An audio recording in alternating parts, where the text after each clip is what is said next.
todas y todos, un gusto darle la bienvenida a nuestro diálogo sobre ciencia ciudadana, derechos humanos y calidad del aire, demandando justicia.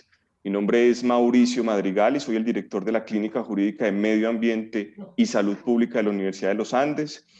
Tengo el gusto, el honor de moderar este espacio, el cual es organizado por la Asociación Interamericana por la Defensa del Ambiente AIDA, la Organización Ecológica Trébola de Justicia y, por supuesto, nuestra clínica jurídica. En este seminario, el segundo de 3, se expondrán los retos que implica probar en los tribunales o ante los tribunales la violación de derechos humanos a causa de la contaminación atmosférica. En esencia, nuestro objetivo principal es discutir sobre la relación existente entre los datos de calidad del aire, las pruebas judiciales y la protección de los derechos humanos. ¿A partir de qué? Queremos escuchar la experiencia de personas que no solamente están comprometidas con la defensa de los derechos humanos en asuntos ambientales, sino que tienen un gran componente técnico, teórico, juiciosos, personas que han venido estudiando este tema durante muchos años. Para lograr este objetivo, nos vamos a dividir en 2 grandes paneles. El primero de ellos hablaremos sobre la valoración de la prueba. Para ello nos acompañan Valeria Berros, doctora en Derecho, investigadora del CONICET, profesora en la Universidad Nacional del Litoral, y por supuesto también Mario Peña Chacón, experto en temas de Derecho Ambiental de la Universidad de Costa Rica, coordina la maestría en Derecho Ambiental de la Universidad de Costa Rica y, bueno, miembro de diversas instancias, tanto regionales como internacionales en temas de derecho ambiental. En el segundo panel nos acompañan expertas también, Giselle García, abogada experta senior del Centro Mexicano de Derecho Ambiental, que ha abordado estos temas desde hace muchísimo tiempo, especialmente en Ciudad de México, tiene una maestría en Derecho Ambiental, y nuestra compañera amiga Laura Santa Coloma, coordinadora de la línea de Justicia Ambiental en De Justicia, que también tiene una maestría en Derecho Ambiental y es candidata a doctora también en temas de Derecho. Así que muchísimas gracias por su compañía, muchísimas gracias por este espacio. Quisiera, antes de comenzar con los paneles, brindarles una breve referencia sobre un caso emblemático, si se quiere, que ocurrió en el Reino Unido. Les voy a compartir una breve presentación, para nada ladrilludo. Ustedes saben que estos temas de derecho son un poquito complejos, pero lo vamos a hacer lo más dinámico posible. Confirman, por favor, si se están viendo. Yo creo que ya se está compartiendo la pantalla. Este caso es muy importante porque nos orienta hacia ese primer panel sobre valoración de la prueba. En este caso, nos enrutamos en 3 o 4, si se quiere, grandes hechos. Comienza esta estructuración del caso en el 2010, a partir de una incidencia en salud de la joven Ela, que fue diagnosticada con asma. Ingresa alrededor de 20 veces por problemas respiratorios, y esto se da en un transcurso alrededor de 2-3 años, en donde se dan estas afectaciones a la salud. Después de ello, fallece, lastimosamente fallece por una insuficiencia respiratoria aguda, y se establece, por supuesto, un ejercicio, una acción judicial para, si se quiere, vincular esta muerte con la gran exposición que tuvo a la contaminación atmosférica, vinculándola con un derecho individual. En ese caso, se da, lastimosamente, un desistimiento de la demanda, o sea, no fue desestimada la demanda porque no se encontraron en el primer dictamen el nexo causal entre la muerte, la insuficiencia respiratoria aguda con la contaminación atmosférica. Sin embargo, ya en el 2020 se da un segundo dictamen, que es el dictamen que verdaderamente nos va a servir a todos nosotros como el antecedente primario y fundamental de ese nexo causal sobre el cual vamos a hablar en nuestros paneles. Este dictamen, sumamente importante, establece en esencia y fundamentalmente que la contaminación atmosférica a la que estuvo expuesta Ela fue un factor significante en el aumento y en la gravedad, por supuesto, del asma del cual padecía. Otro factor y otro aspecto esencial y fundamental fue el establecimiento claro y detallado de que el lugar, el espacio en donde se encontraba estaba en unos niveles de exposición que superaban los límites máximos permitidos o establecidos por la Organización Mundial de la Salud. A través del estudio realizado en el dictamen, se logró determinar de manera clara que la casa en donde habitaba Ela se encontraba muy cerca a un lugar con altos índices de contaminación, lo cual incidió de manera determinante, por supuesto, en su enfermedad y en la gravedad de la misma. Esto entonces nos lleva, por supuesto, a un precedente fundamental que nos sirve de guía para nuestros paneles, determinante, en donde vinculamos un factor ambiental, la contaminación atmosférica, con la afectación a un derecho individual fundamental. Y eso es lo que queremos nosotros abordar en este primer panel, cómo estos dictámenes se deben de enrutar, cuáles son las deficiencias, los retos y las oportunidades que podemos encontrar en este tipo de litigios, teniendo como una breve reflexión este primer caso. Voy a dejarles de compartir. Me cuentan, por favor, si ya dejé de compartir, espero que sí. Y con base en ello, con base en esa reflexión genérica, en si se quiere ese precedente, una pinceladita para no ser tan ladrilludos en temas de derecho, les quiero presentar este maravilloso primer panel, un panel que estoy seguro les va a encantar y en el que vamos a hablar sobre la valoración de la prueba. Nuestros invitados, Valeria y Mario, les damos nuevamente la bienvenida, esperamos que estén muy bien, que se sientan muy bien en nuestro espacio y que nos brinden esas maravillosas reflexiones sobre este tema tan importante. Te doy la palabra, Valeria.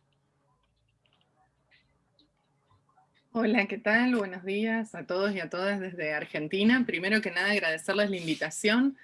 La verdad que este es un tema que tiene escaso desarrollo, creo, en términos generales, así que ha sido un desafío pensar algunas cuestiones.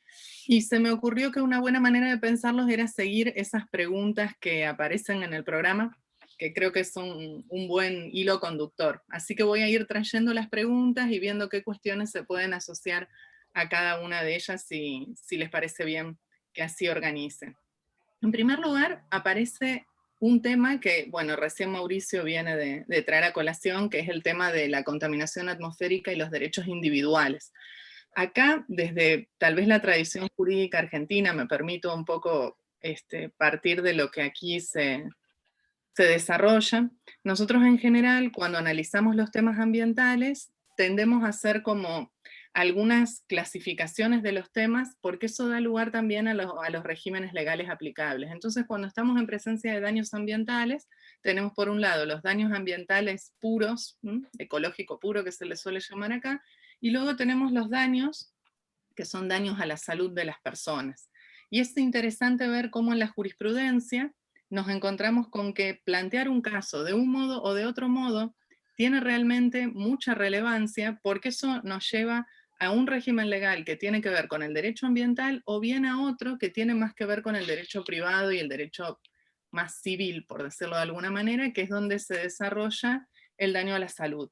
Entonces ahí tenemos algunas primeras cuestiones para ver, porque me parece que en este tema, en cierta medida, se articulan ambas cuestiones, y más aún cuando uno explora un poco más el tema de la contaminación ambiental y cómo se la comienza a ligar con el tema del cambio climático. Seguramente habrán visto los reportes de ONU en ese sentido, y me parecía también interesante pensar que ahí hay un punto de conexión que puede tener algo de relevancia para pensar como las dos facetas, ¿no?, del tema.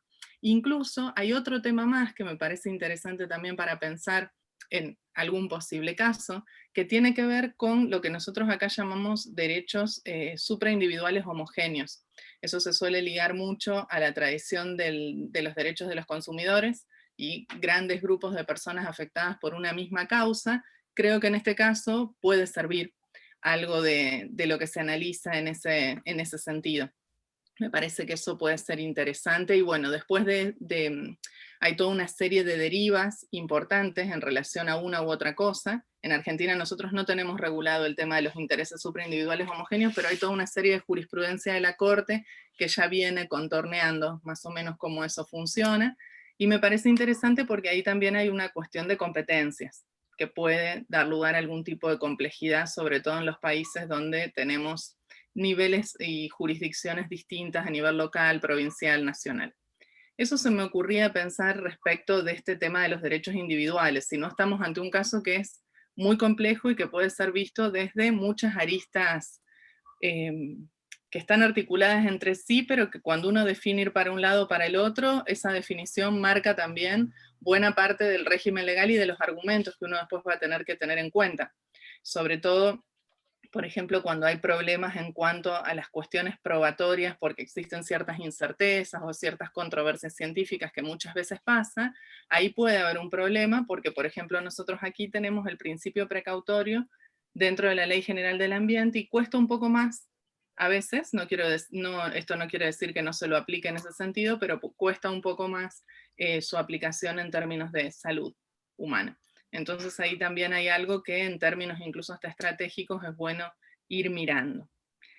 Después la segunda pregunta tenía que ver con cuáles son los problemas probatorios más difíciles a los que se enfrenta el litigio para la defensa de los derechos individuales en temas de calidad del aire.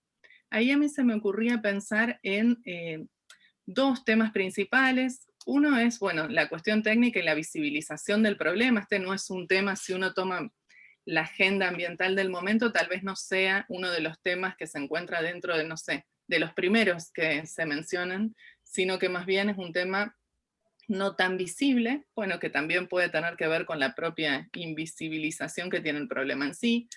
Y entonces ahí tenemos por un lado cómo este tema está regulado por parte del Estado, si el Estado tiene capacidad para generar conocimiento respecto del estado de situación de contaminación del aire, e incluso también eh, ver si existen investigaciones en la materia de parte de las agencias del Estado que se encuentran, bueno, de distinto modo organizadas. En el caso de Argentina pueden ser las universidades, CONICET, que uno lo puede replicar en distintos países con, bueno, con las instituciones que corresponden. Eso por un lado, uno podría indagar allí si existe información producida en ese tema o no. Pero después me parece muy interesante otro tema que habíamos estado conversando con Mauricio y con Laura en su momento de cara justamente a este evento, que tenía que ver con cómo se empiezan a desarrollar algunas iniciativas por parte de la ciudadanía. En el caso concreto me estuvieron comentando algunas iniciativas en ese sentido en Colombia, y eso me pareció importante porque dentro de los temas ambientales se suelen desarrollar lo que se conoce dentro del ámbito de la sociología de las ciencias como estudios de epidemiología popular. Y uno tal vez podría incorporar este tipo de iniciativas ciudadanas que tratan de generar dispositivos para el control de la calidad del aire en términos de ese tipo de ejercicios, es decir, es una serie de personas que está tratando de saber qué está respirando y cómo, y bueno, y cuáles son los vaivenes de la calidad del aire a la que se encuentra expuesta la persona, ¿verdad?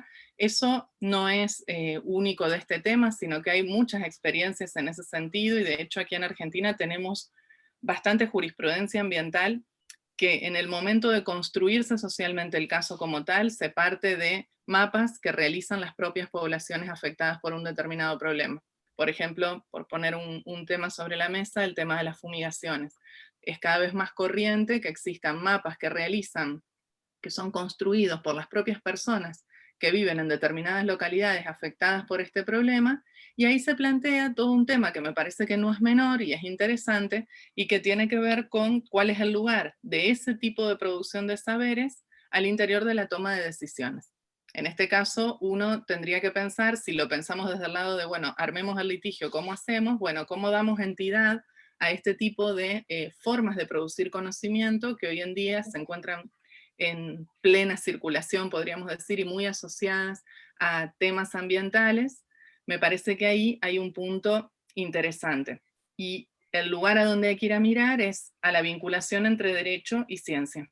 Esa vinculación entre derecho y ciencia tuvo una fuerte construcción, podríamos decir, a lo largo de la modernidad, y hoy en día eso se pone en crisis a partir de múltiples espacios donde se empieza a construir conocimiento.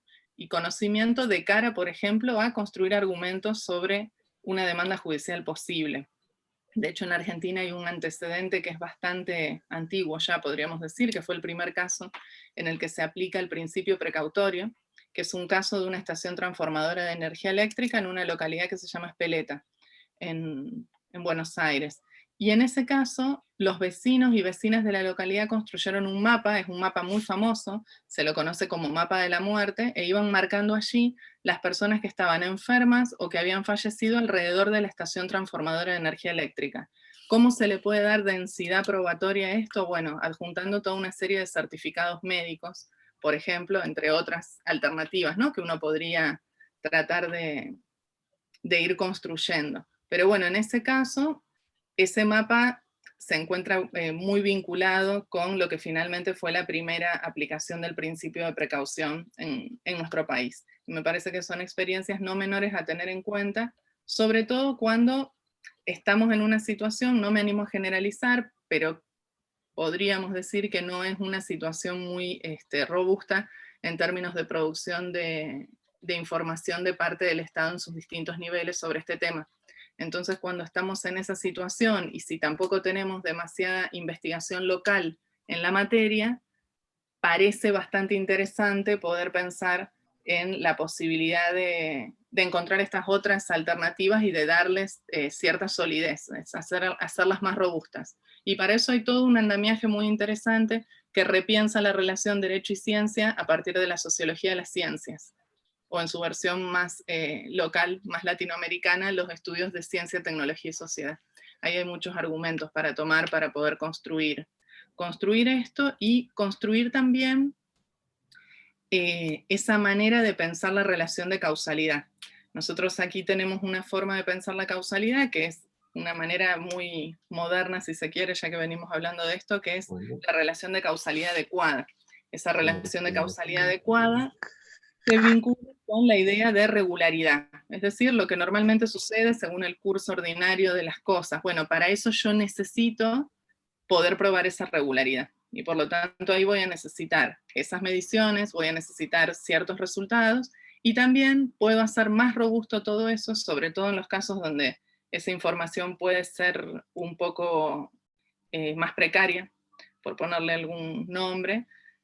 Para reconstruir esa regularidad puede entonces servir este tipo de ejercicios. Y me parece que también es interesante pensar en este tipo de ejercicios de epidemiología popular como una instancia que es muy valiosa en el momento de construcción de un caso, sobre todo si lo pensamos clínicamente, cuando estamos trabajando con distintas personas, distintas personas, estudiantes, graduados, profesores, supongo que de ese modo deben trabajar en la clínica. Es interesante que haya una participación activa de parte de las personas que luego van a dar curso a ese caso. Y bueno, esto puede ser una manera, tratar de empezar a observar de manera más cercana qué es lo que pasa con el aire que esas personas respiran. Y bueno, si eso puede venir como una instancia participativa importante, puede ser valioso para hacer más robusta esta prueba del nexo causal entre contaminación atmosférica y vulneración de ciertos derechos, que bueno, uno los puede pensar de distinto modo, pero en este caso podríamos pensarlo de manera individual o pensando en un conjunto de personas que viven en un determinado lugar. Luego, otra de las preguntas que aparece es cuáles son las pruebas idóneas, y acá pensaba un poco lo que venía construyendo recién. Nosotros tenemos la posibilidad de construir un conjunto de pruebas científicas, por un lado, esas son las primeras pruebas a las que uno se remite, si el Estado produjo pruebas, si los espacios científicos nacionales o internacionales tienen pruebas en relación a este tema. Hace poco, y seguro que ustedes lo conocen, la ONU hizo un cálculo, que aquí lo tengo, entre 6 y 7 millones de personas de la contaminación, y un 90% de la población mundial respira aire contaminado. Entonces uno puede partir como de esas grandes escalas de organismos internacionales y luego ir bajando y ver en la escala nacional cuál es un poco la situación sobre este tema. Y allí aparece algo que me parece central para pensar y los temas ambientales en general, que tiene que ver con cuál es el vínculo, en términos generales, entre esas instituciones que producen conocimiento y el Poder Judicial. Esto es una discusión que aquí en Argentina se está dando hace no tanto tiempo, pero que se está desarrollando, que tiene que ver con cómo hacer que haya vasos comunicantes más estrechos entre los espacios en los que se produce saber y los espacios donde se deben tomar decisiones judiciales. Y esto viene a cuento de una serie de sentencias que lo que hicieron fue, en realidad una serie de procesos judiciales que lo que hicieron fue dar intervención a distintas universidades para que dictaminen sobre una determinada pregunta. Y entonces con ese dictamen los tribunales decidieron sobre determinados casos. Agroquímicos fue uno de los que en cierta forma inaugura este tema, y ese tema inaugura también toda una serie de discusiones algunas son como muy finas y muy de micromundo académico si se quiere, pero ponen sobre la mesa un tema que me parece central empezar a debatir seriamente, porque muchas veces, en general, los casos ambientales son complejos, son de difícil prueba, y tenemos conocimiento producido sobre los temas que está disponible, pero sin embargo no se lo busca. Entonces esto aparece como una agenda presente, tanto de parte del sistema científico como de parte de quienes toman las decisiones judiciales, que cada vez más observan que existen estos ámbitos, que allí hay información, que pueden utilizar esta información desde allí. La otra alternativa sería tener un cuerpo de científicos dentro del campo del Poder Judicial, pero esa alternativa se ve como más minoritaria, podríamos decir. Y luego está lo que mencionaba antes en relación a qué hacemos con esos conocimientos que no provienen exactamente de esos ámbitos institucionalizados para la producción de saber, sino que provienen de otros ámbitos, de otras experiencias, y allí creo que, y vuelvo con esto a lo que mencionaba antes, en los casos ambientales, este tipo de conocimientos, también uno puede hacer referencia aquí al conocimiento que puede ser construido por parte de pueblos indígenas también, que es muy importante y siempre se da lugar a esta discusión en esos temas, cómo introducir ese conocimiento tan valioso. Bueno, ahí tenemos que tratar de argumentar y de robustecer los argumentos a través de todo ese acervo de estudios que es muy importante y muy grande y que viene de la mano de la sociología de las ciencias y de las técnicas o de los CTS, como para ahí se los llama de manera más breve. Creo que eso es muy importante. Y por último, hay algo interesante, ¿no?, que se plantea en la última pregunta, y con esto ya cierro, que veo que se me está por cumplir el tiempo, que tiene que ver con qué pasa cuando se complica, ¿no?, la situación, si no es posible probar esa relación causal. Me parece que ahí algo interesante para mirar es un poco la lógica de funcionamiento del principio precautorio. Creo que ahí hay toda una tradición interesante para mirar, porque justamente el principio precautorio actúa en aquellos casos a donde no existe posibilidad de probar esas regularidades. Entonces ahí creo que hay una serie de trabajos, reflexiones en curso, incluso aplicaciones jurisprudenciales de este principio, que son realmente interesantes. Y de hecho, justo cuando Mauricio abría hoy el espacio haciendo alusión a esta causa judicial por contaminación del aire, en algunos de los aportados que nos mostraba, hablaba de factor significante al principio y luego de factor determinante. Ahí hay como un paso importante para dar, y creo que para pasar de factor significante a factor determinante uno tiene que tratar de robustecer la prueba en términos generales, y ese robustecimiento de la prueba puede tener que ver con varias de las cuestiones que mencioné, entre muchas otras, ¿no? Y también cuando las cuestiones son más inciertas o más controvertidas, porque hay ausencia de información, por ejemplo, en su totalidad, uno puede ir a mirar cómo se resuelve ese tema a partir de la lógica del principio precautorio, y eso tal vez pueda servir para trasladarlo a este tipo de problemas. Y bueno, con esto cierro, porque ya ahí sí llegué a mi tope de tiempo, y aprovecho nuevamente para agradecer la invitación y me quedo a escucharlo a Mario por aquí. Gracias, querida Valeria. Maravillosos aportes, como siempre. Surge, hay una pregunta bien interesante, a manera también de síntesis, que la presentaste de muy buena forma, es cómo damos entidad a esas formas de conocimiento, si se quiere, comunitarias, sobre el aire en el ámbito del derecho. Esas salidas teóricas que nos presentaste en torno a la ciencia, la tecnología, los estudios de ciencia, tecnología y sociedad, cómo construir nuevas reflexiones a partir de esa valoración integral de las nuevas formas de producción del conocimiento, para propiciar a su vez una reflexión un poco más amplia sobre los nexos de causalidad jurídica es esencial y es fundamental. Nos hablaste un poco, ¿no?, de manera genérica, y quisiéramos profundizar un poco más en los estudios de epidemiología popular que mencionaste. Nos llega una pregunta chiquita para ponerle también un poquito más de conversatorio a nuestro espacio. Tenemos una activa participación en el chat en YouTube. Entonces vamos a hacer una breve pregunta que nos llega desde Córdoba, Argentina, y nos dice, frente a estos estudios, nos dice, los mapas y las iniciativas de epidemiología popular no son reconocidos como evidencia válida en los procesos judiciales y de definición de políticas. ¿Qué hacer entonces? ¿Cómo empezarlos a transformar? ¿Cuál sería la ruta a seguir?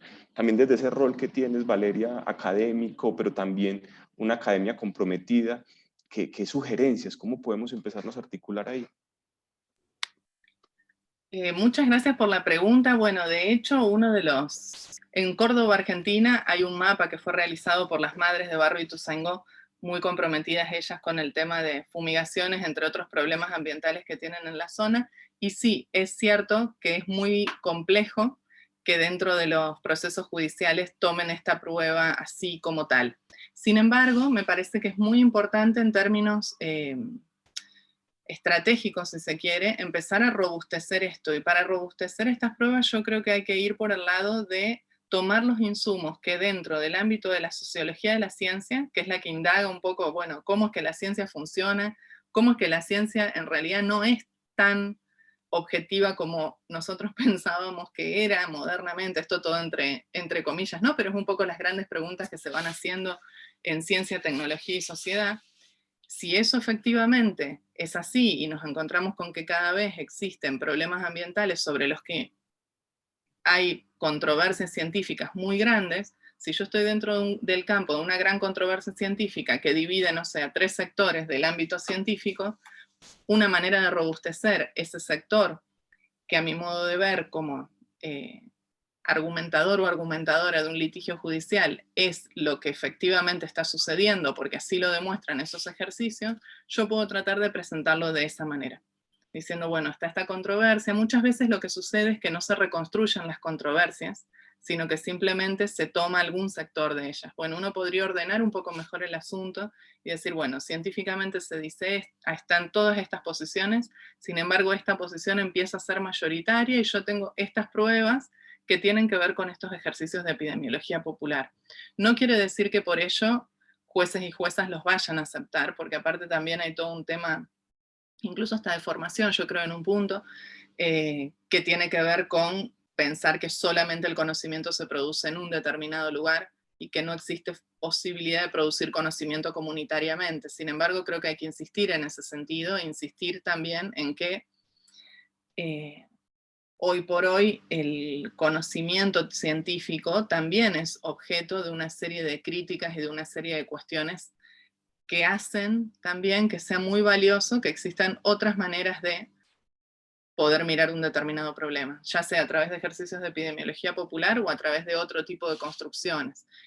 Hay un texto muy lindo de estos ejercicios de epidemiología popular, que ahora no me acuerdo el nombre, de un autor, Brown se llama él, y la verdad es que es muy interesante porque plantea uno de los primeros casos en el tema donde se empieza a acuñar en cierta forma esta idea de producir conocimiento acerca de lo que nos pasa alrededor y de lo que nos pasa por nuestros propios cuerpos. Y en Argentina hay jurisprudencia interesante en ese sentido. Hay un caso de fumigaciones que es un caso muy importante porque fue uno de los que abrió un poco la prohibición de las fumigaciones alrededor de las ciudades, que es conocido como caso San Jorge. Si bien allí no había un ejercicio de epidemiología popular, sin embargo en el texto de la sentencia, la Cámara que decide hace alusión a la necesidad de tomar en consideración las vivencias de las propias víctimas. Habla específicamente de eso. Tiene un párrafo que es muy lindo y que me parece que abre una puerta. Hay que ir como detectando los lugares a donde se van abriendo esas pequeñas puertas e ir por ahí y tratar de robustecer por ahí. Pero bueno, todo esto no es algo que va a cambiar de un momento al otro, va a llevar bastante tiempo, sin embargo ya hay algunas pequeñas ventanitas abiertas y bueno, hay que insistir un poco por ese lado, a mi modo de verlo. Súper, súper, querida Valeria, muchísimas gracias. Maravilloso ese mensaje. Fundamental también como profesores y profesoras universitarias promover ese diálogo no desde la validación ni de la certificación de conocimientos comunitarios, sino desde la cooperación y reconocimiento y escucha de esos conocimientos comunitarios. Yo creo que ahí tenemos un gran rol porque, por supuesto, más allá de puente, debemos de generar también ahí unos diálogos y una conversación un poco más amplia en estos movimientos comunitarios que generan esos conocimientos tan importantes. Quedamos pendientes, querida Valeria, del nombre del libro para ponerlo ahí en el chat que están ahí preguntándonos. Ahorita nos lo pasas, por favor, y ahorita les compartimos el link. Bueno, continuamos entonces, estimado Mario, bienvenido nuevamente, muchas gracias por estar acá en este espacio, sabemos también de tus múltiples ocupaciones y te escuchamos, muchas gracias. Muchísimas gracias, Mauricio, al contrario, o sea, el privilegio es mío de poder compartir con ustedes, ¿verdad? Con un panel de semejante calibre, con Laura y con Valeria, ¿verdad? Entre dos mujeres sumamente importantes en materia ambiental. Yo contentísimo, reciban un caluroso saludo desde San José, Costa Rica. Claro, por supuesto que Valeria me la dejó muy difícil, ¿verdad? Para poder cumplir con los estándares, el listón que me dejó muy alto Valeria después de su excelente presentación. Vamos a tratar de hacerlo lo nuestro. Ok, yo voy a tratar de desarrollar el tema desde una perspectiva de los derechos humanos, el derecho a respirar aire puro como derecho humano y la responsabilidad de la administración pública cuando se violenta el derecho a respirar aire puro. Entonces, voy a arrancar desde una perspectiva, bueno, desde una doble perspectiva, porque resulta que el derecho a respirar aire puro lo podemos ver ya sea como un elemento vital de los derechos humanos, del derecho humano al ambiente sano, saludable, sostenible, como le queramos decir, pero también ya podríamos empezar a hablar del derecho a respirar aire puro como un derecho autónomo. Entonces, en esta primera faceta podríamos ver el derecho a respirar aire puro como un elemento vital del derecho al ambiente, junto con el derecho al acceso al agua potable, junto con la alimentación sana y sostenible, junto con el clima seguro y sin riesgos, junto con el elemento vital de biodiversidad y ecosistemas sanos. Y hasta la fecha, así es como la mayoría de los países del planeta está siendo tratado. Sin embargo, nosotros ya debemos empezar a cuestionarnos si el derecho a respirar aire puro ya puede lograr la autonomía, o ya podemos hablar de una autonomía como la logró, por ejemplo, el derecho humano al agua potable y al saneamiento. Y vean que si le aplicamos al derecho a respirar aire puro la misma lógica que le aplicó el Comité de Derechos Económicos, Sociales y Culturales de las Naciones Unidas al interpretar los artículos 11 y 12 del Pacto Internacional de Derechos Económicos, Sociales y Culturales al derecho al agua potable y al saneamiento, podríamos ya empezar a pensar de esa autonomía o esa independencia ya del derecho a respirar aire puro, porque le podemos aplicar exactamente la misma lógica que le aplicó el Comité de Derechos Económicos, Sociales y Culturales al derecho al agua potable y al saneamiento. En la medida de que estamos frente a que la calidad del aire es esencial para la vida, para la salud, para la dignidad, para el bienestar, y también tomando en cuenta que las afectaciones a la calidad del aire afectan la salud humana, especialmente de aquellos grupos vulnerables. Como nos decía Valeria, existe una intrínseca relación entre contaminación atmosférica y cambio climático.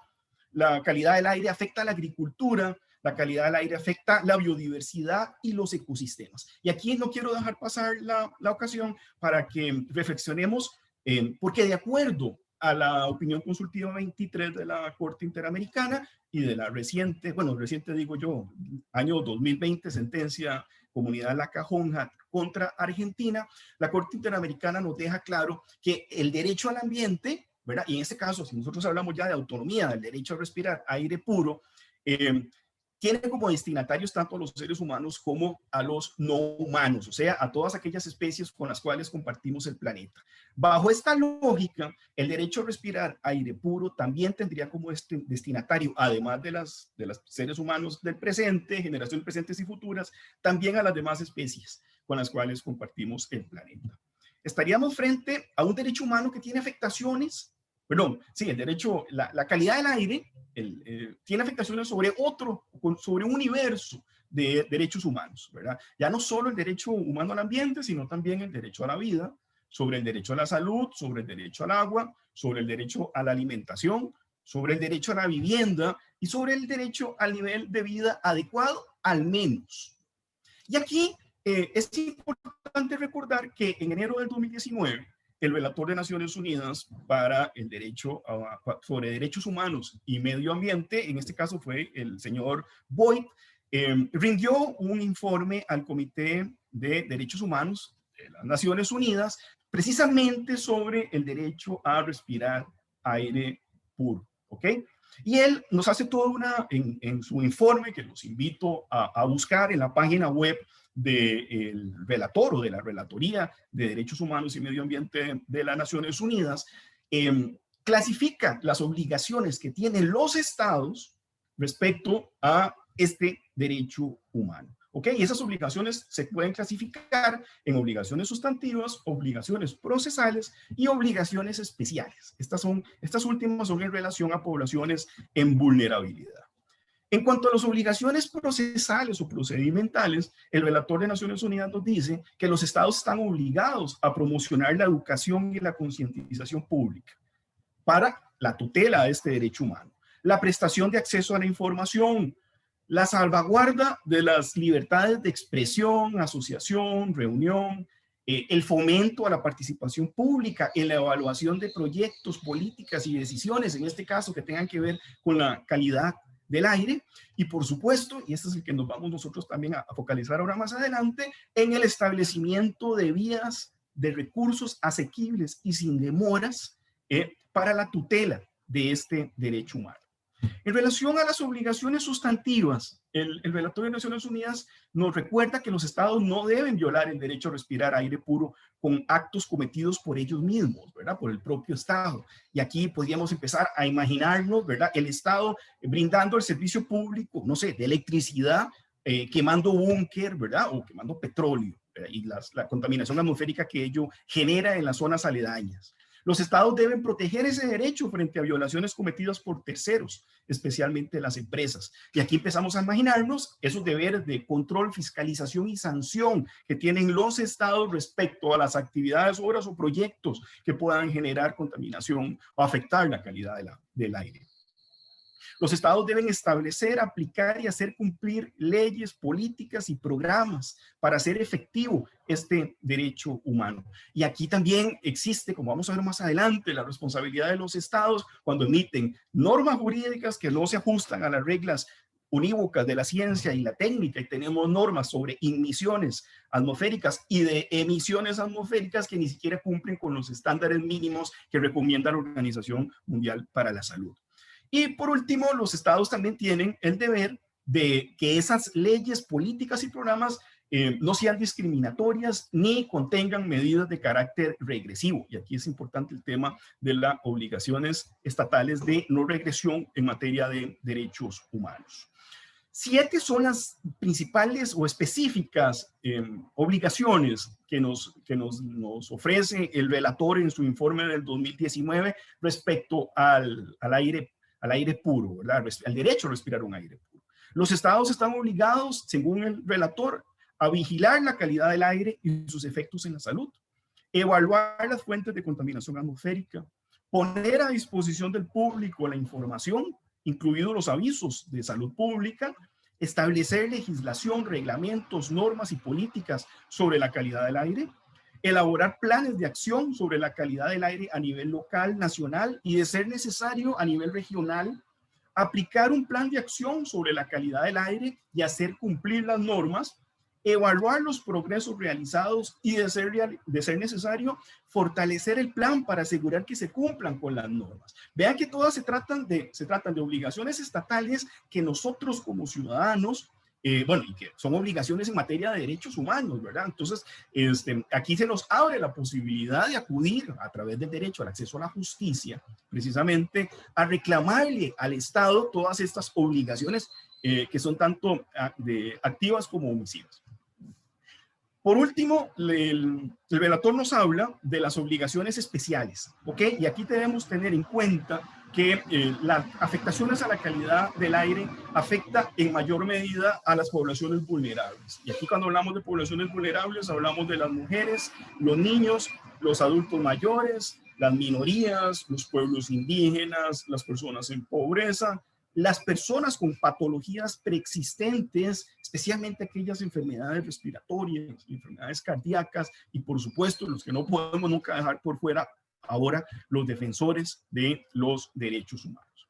Ok, si bien los estados tienen todas estas obligaciones que acabamos de ver en relación al derecho a respirar un aire puro, también las empresas y las empresas que son fuentes importantes de contaminación tienen una serie de obligaciones. Y estas obligaciones, al menos las desglosadas por el relator, son las de respetar los derechos humanos en todos los aspectos de su operación, la de cumplir con los principios rectores sobre las empresas y los derechos humanos, y la de cumplir con los principios empresariales sobre derechos del niño.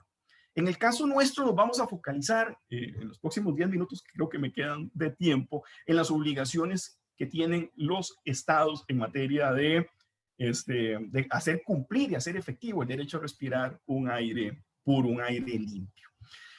Como bien nos decía Valeria, este derecho a respirar aire puro tiene connotaciones tanto colectivas como individuales, ¿verdad? Las connotaciones colectivas, estamos frente a intereses supraindividuales, y cuando hablamos de intereses supraindividuales, estamos hablando de intereses difusos, de intereses colectivos y de los más olvidados siempre, los intereses individuales homogéneos. Y las afectaciones a la calidad del aire van a generar a nivel colectivo daños ambientales, bueno, los que llamamos daños ambientales puros, daños ambientales colectivos, aquellos que recaen sobre bienes de dominio público o de uso común. En Colombia ustedes los conocen como daños ecológicos, pero a la vez este derecho y las afectaciones a la calidad del aire va a generar afectaciones a derechos subjetivos. Ahí estamos hablando de la salud de las personas y de la afectación a bienes que forman parte de su patrimonio. Entonces, por supuesto, ahí tenemos que hacer el enlace con los daños ambientales individuales o los llamados daños a través del ambiente, que pueden ser tanto patrimoniales como extrapatrimoniales y que en Colombia se les conoce como daños ambientales.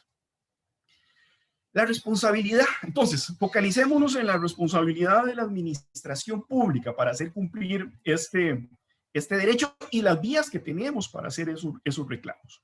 La responsabilidad de la administración pública es una responsabilidad que puede ser por acción o por omisión, es una responsabilidad que en la mayoría de los sistemas es objetiva, es una responsabilidad solidaria. En el caso de mi país es una responsabilidad tanto por funcionamiento lícito como ilícito de la administración pública y por sus actuaciones normales o anormales. O sea, es una responsabilidad sumamente amplia, salvo las excepciones de fuerza mayor, culpa de la víctima o hecho de un tercero. Entonces, en materia del derecho a respirar un aire puro, la administración podría ser responsable por acción y por omisión. Por acción, la administración podría ser responsable por su actividad de prestación de servicios en forma directa. Entonces, aquí, como les decía, podemos imaginarnos el caso del Estado, de la administración pública del Estado, prestando el servicio directamente de generación eléctrica a través de una empresa estatal que utilice fuentes de carbón búnker que menoscabe la calidad del aire. También el Estado podría ser responsable por la emisión de normas jurídicas. En todos aquellos casos que las normas jurídicas que tengan que ver con las emisiones o las emisiones atmosféricas no se ajusten a los estándares mínimos o presupuestos mínimos de la Organización Mundial de la Salud. Y en su informe, el relator de derechos humanos nos hace ver que la gran mayoría de los estados del planeta, las legislaciones sobre calidad del aire, no estamos, cuando digo estamos en plural, no estamos cumpliendo con esos estándares mínimos recomendados por la Organización Mundial de la Salud. La administración también podría ser responsable, por supuesto, por emitir actos administrativos habilitadores de actividades, obras o proyectos que sean generadores de contaminación por parte de sujetos de derecho privado. Aquí estamos hablando de autorizaciones, licencias, permisos, concesiones. La administración también podría ser responsable por los delitos o faltas que cometen las autoridades o los funcionarios públicos y por la prestación de servicios de forma indirecta. Bueno, es muy normal, digamos, que el servicio de recolección de basura que genera contaminación atmosférica ante la descomposición de la basura, por ejemplo, o los servicios de rellenos sanitarios, o en el mejor de los casos, y en el peor, los botaderos de basura a cielo abierto, sean gestionados de manera indirecta a través de las figuras de la concesión, por ejemplo. Bueno, ahí también habría responsabilidad de la administración pública. Pero también la administración pública es responsable por sus conductas omisivas, responsabilidad por omisión. Y aquí debemos tomar en cuenta la omisión, por ejemplo, la responsabilidad por omisión de la administración pública de un servicio obligatorio a cargo de la administración. Si el relator de Naciones Unidas nos está diciendo que la vigilancia de la calidad del aire y los efectos de la salud y el ambiente de la calidad del aire es una obligación de la administración de los estados, bueno, la omisión a prestar ese servicio sería causante de responsabilidad. También la omisión del deber normativo. Vean que muchas veces promulgamos leyes que requieren de agendas de implementación a través de reglamentos. La omisión a emitir reglamentos que impida esa omisión, la plena efectividad y aplicación de las normas, en este caso que tengan que ver con la calidad del aire, también podría generarle responsabilidad a la administración. Estimado Mario, sí. Es que se nos fue al parecer el audio un poco en el streaming, entonces si podemos irnos un poquitico anterior. Ok, me devuelvo. Un poquitico, solo un minutico. Solo un minutico, cuando estabas empezando a hablar del tema de la omisión. Ok, perfecto. Entonces, la responsabilidad, retomo entonces, la responsabilidad de la administración pública también podría ser por omisión, les estaba contando. Esa omisión podría devenir la responsabilidad por la omisión de un servicio obligatorio a cargo de la misma administración pública. Y si el relator de Naciones Unidas nos dice que vigilar la calidad del aire y los efectos sobre la salud y el ambiente es una obligación de los estados, esa omisión de prestar ese servicio, ¿verdad? Esa actividad podría ser generadora de responsabilidad para la administración pública. También la omisión al deber normativo que tiene la administración pública de reglamentar las leyes en materia de igniciones o emisiones atmosféricas. Porque si a raíz de esa omisión de reglamentar estas leyes, esas normas no son operativas en la realidad, también estaríamos frente a casos de responsabilidad de la administración pública por omisión. Por supuesto que la administración sería responsable por omitir, vigilar, fiscalizar, sancionar las actividades prohibidas o que sobrepasen lo dispuesto en las autorizaciones, licencias o permisos administrativos. Y también, por último, la administración también podría ser responsable cuando no actúe con el carácter de urgente en situaciones de emergencia ambiental o de accidentes ambientales en materia de calidad del aire. En materia de responsabilidad, me gusta siempre utilizar estas sentencias que son del 2007. Vean que ya son viejitas del Supremo Tribunal de Justicia de Brasil. Esta es una sentencia redactada por el juez, el amigo Antonio Benjamín Herman. Nos dice quiénes son responsables en materia ambiental. Bueno, y aquí estamos hablando en materia del derecho a respirar un aire puro. Bueno, nos dice esta sentencia, la responsabilidad recae en quien lo hace, quien no hace cuando debe hacerlo, quien lo permite, a quien no le importa lo que hacen, quien financia para que hagan y quien se beneficia cuando otros lo hacen. Vean que, de acuerdo a todo este desarrollo que nos hace el ministro Herman, la administración pública no podría jamás escapar de la responsabilidad, ¿verdad? Máxime que estamos frente a un derecho humano, ya sea que lo veamos dentro del derecho al ambiente o como derecho autónomo. Ok, la responsabilidad patrimonial de la administración pública presenta una serie de aspectos que tenemos que analizar, ¿verdad? Y que no, como nos decía Valeria, siempre esa relación de causalidad es difícil de demostrar. Bueno, para que se dé entonces esa responsabilidad patrimonial, tenemos que pensar en la existencia de una lesión o daño, un daño que sea efectivo, evaluable, indemnizable, una actuación o omisión de la administración pública, una relación de causalidad entre un hecho imputable de la administración y el daño o perjuicio sufrido, ya sea a nivel colectivo o individual, y que por supuesto que las acciones que se presenten se hagan dentro de los plazos permitidos por la ley. Entonces, a nivel procesal, se nos presentan una serie de obstáculos, ¿verdad? Que también cada uno de esos obstáculos tiene su propia solución para poder llevar estos asuntos, judicializar estos asuntos y llevarlos a buen puerto. Pero un primer obstáculo que vamos a encontrar es el de la legitimación activa. En este caso, entonces, la solución sería que escogiéramos aquellas vías procesales que tengan los esquemas de legitimación activa lo más abierto posibles. Ojalá legitimación activa por interés difuso, por intereses colectivos, estrictamente colectivos, o también por intereses individuales homogéneos. El tema de los medios de prueba. Bueno, vamos a tener vías procesales donde los medios de prueba son más limitados, como son los recursos de amparo constitucional, y vamos a tener procesos o vías procesales como la contencioso administrativa, por ejemplo, donde los medios de prueba son mucho más amplios. Bueno, todo eso tenemos que analizarlo previo a judicializar este tipo de asuntos. Los dictámenes periciales, como nos decía Valeria, bueno, en muchos casos son sumamente costosos, costosísimos, ¿verdad? Entonces, aquí tal vez la solución sería acudir a las entidades estatales especializadas en cada uno bueno, en este caso en la temática de la contaminación del aire.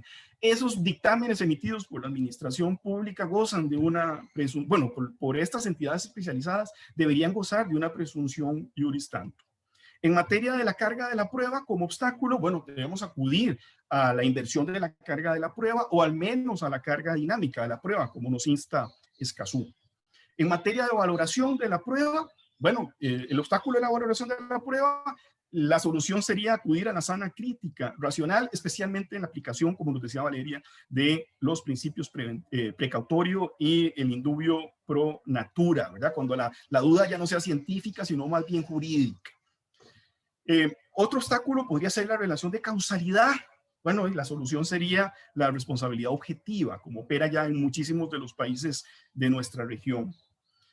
Obstáculos, en las medidas cautelares que son muy estrictas, los elementos o requisitos como el fomus boni iuris, los daños y perjuicios de difícil o imposible reparación y la ponderación de intereses, que son básicamente los tres grandes requisitos procesales. Bueno, en materia ambiental y en materia de calidad del aire, deberíamos empezar a flexibilizar esos requisitos y a moldarlos a las situaciones ambientales.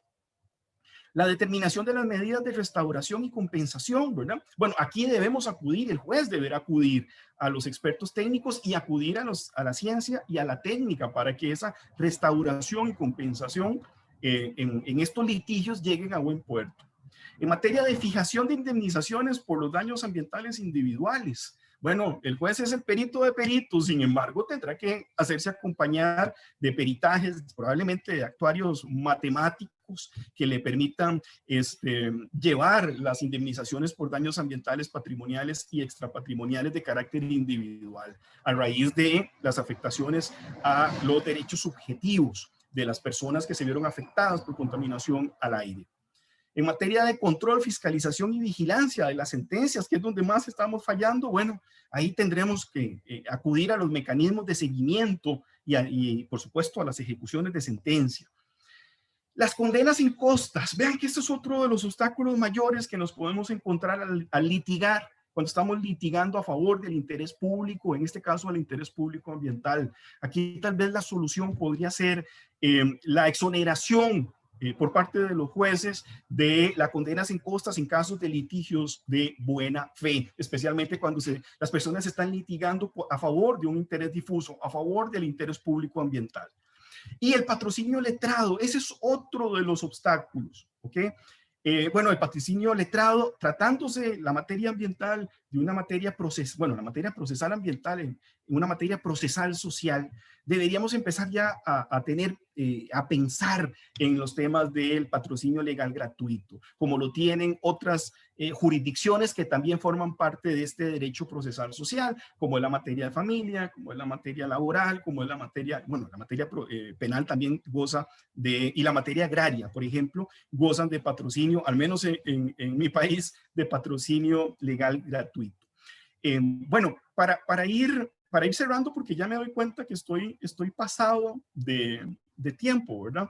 Ya, creo que voy como por 23 minutos.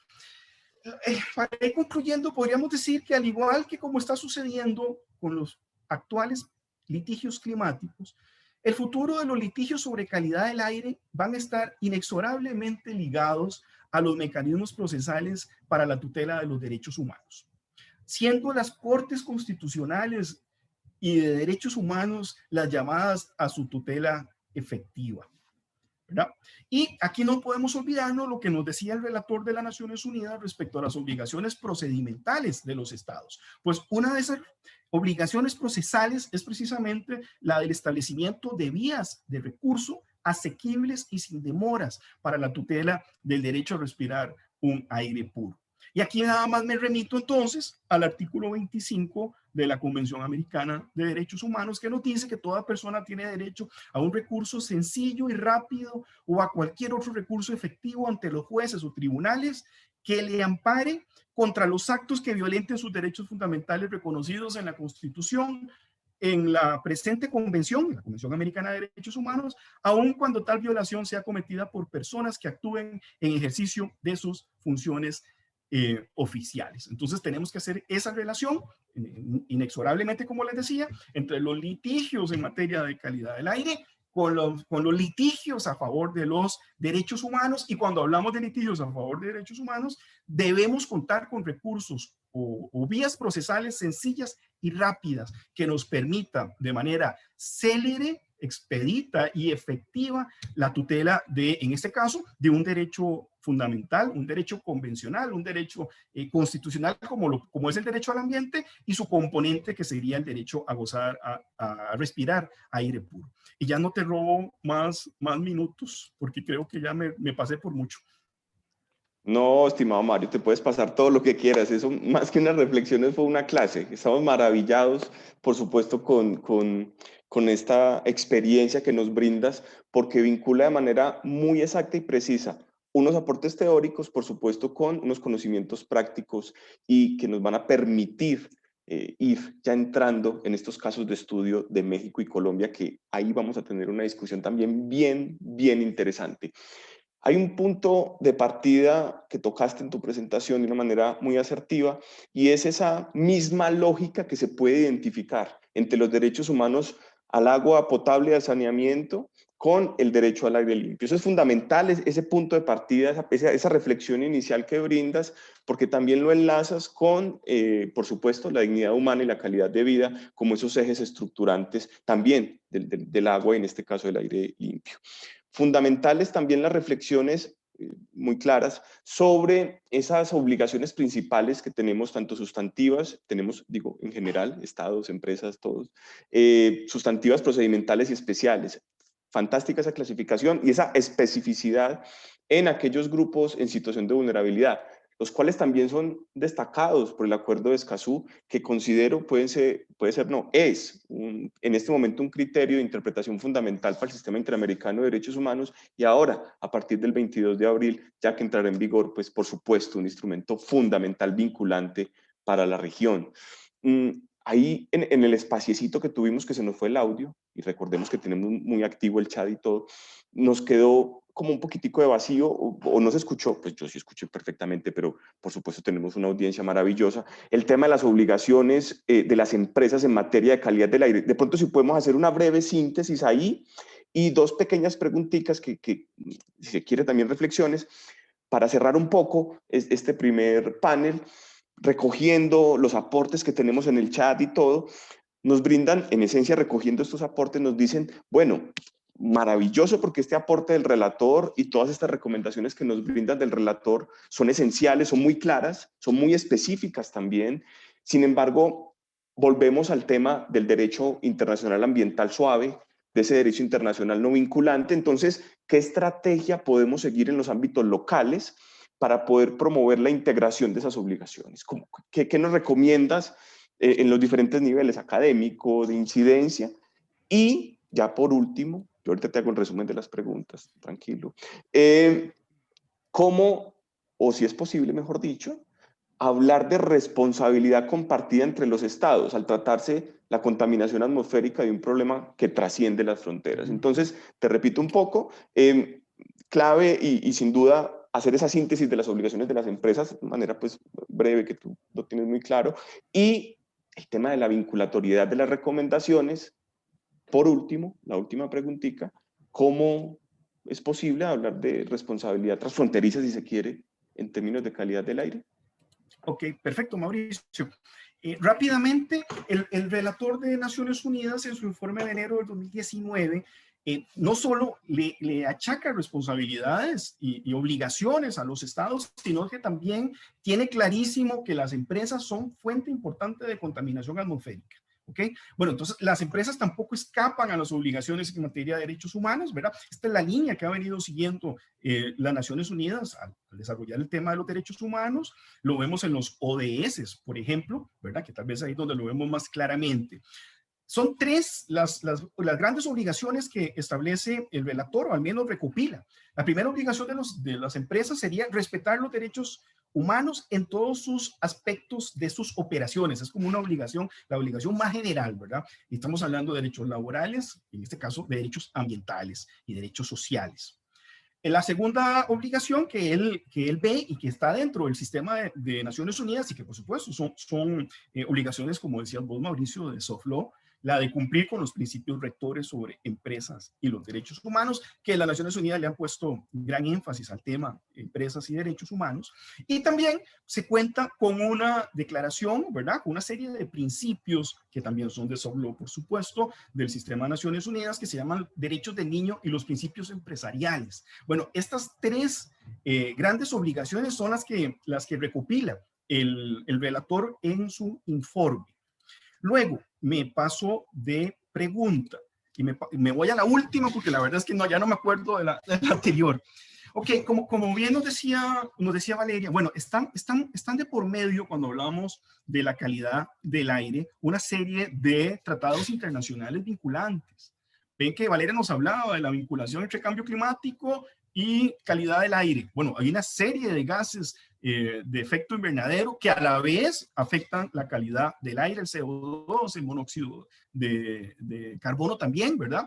Entonces tenemos una serie de gases que se confabulan, ¿verdad? Que a la vez afectan el cambio climático y afectan la calidad y la salud, no solo como les decía, no solo de los seres humanos como destinatarios de este derecho humano, sino a las demás especies con las cuales compartimos el planeta, de acuerdo a la opinión consultiva 23, también merecedores de tutela por medio del derecho a un ambiente sano y su componente, en este caso, el derecho al aire puro. Vean que también no podemos olvidar que tenemos una serie de sustancias agotadoras del ozono que también podrían eventualmente afectar la calidad del aire.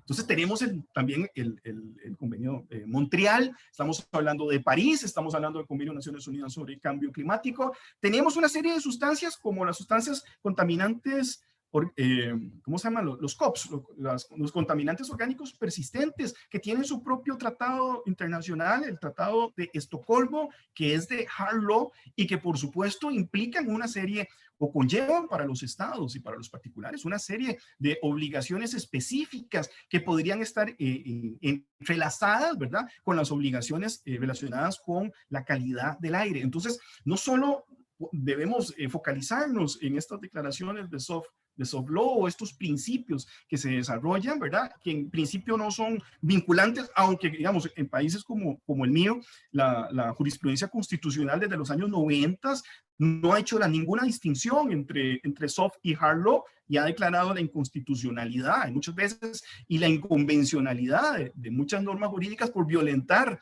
instrumentos de soft law. Bueno, los instrumentos de soft law y los principios los principios ambientales que están contenidos en estas declaraciones de soft law, cada vez es más común verlos dentro de las sentencias latinoamericanas de las altas cortes. Lo vimos en la sentencia de Laguna del Carpintero en México, el caso de los glaciares en Argentina, donde la Corte Suprema de Argentina se trae de la declaración de UICN sobre Estado de Derecho Ambiental y sobre la declaración de Brasilia sobre justicia hídrica, se trae los principios indubio pro natura e indubio pro aqua y los aplica en una sentencia específica. Entonces, hoy por hoy, La evolución del derecho internacional va de la mano con el derecho, con el derecho internacional de los derechos humanos.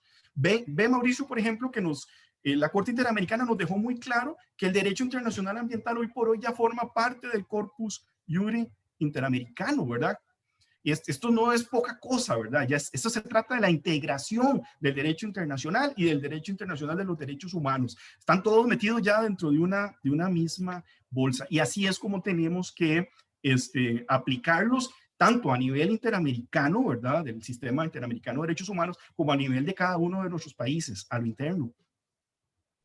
Maravilloso, Mario. Sí, algunas nociones claves y fundamentales en esa interpretación amplia que nos brindas, en donde acudes a esas obligaciones particulares, y se quiere a veces previstas como estándares jurídicos, sustantivos procedimentales, y en este caso especiales, ligarlos cuando o no parten de un instrumento vinculante como las recomendaciones del relator, ligarlos y vincularlos con estos principios que en definitiva, como lo mencionabas muy bien, habla de ese fenómeno que también has descrito en algunos artículos de ecologización de los derechos humanos, ¿no? Entonces en esa noción nos empezamos como a meter y a trasladar para poder comprender esa interdependencia. Así que muchas gracias por la generosidad. También Valeria, valiosísimas recomendaciones. Creo que ya está en el chat el libro, no sé si ya lo compartimos en el chat en YouTube, me comentan que sí, pues tenemos compromisos y los cumplimos como buenos abogados y abogadas. Entonces, muchísimas gracias a este maravilloso panel, espléndido. Yo he aprendido muchísimo. Aquí ya me voy con varias tareitas de profundizar en el conocimiento. Así que muchas gracias, Mario, muchas gracias, Valeria, valiosos aportes.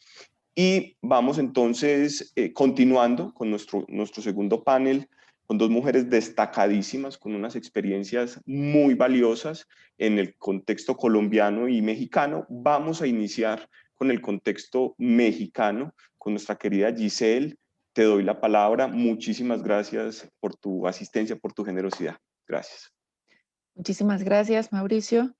Y bueno, pues muchas gracias también a todos por la invitación. Yo les voy a presentar, digamos, desde la experiencia mexicana, también es la experiencia, digamos, de litigio estratégico desde una ONG como es el SEMDA, el Centro Mexicano de Derecho Ambiental. Les voy a compartir mi pantalla. ¿Me avisan, por favor, cuando ya la puedan ver?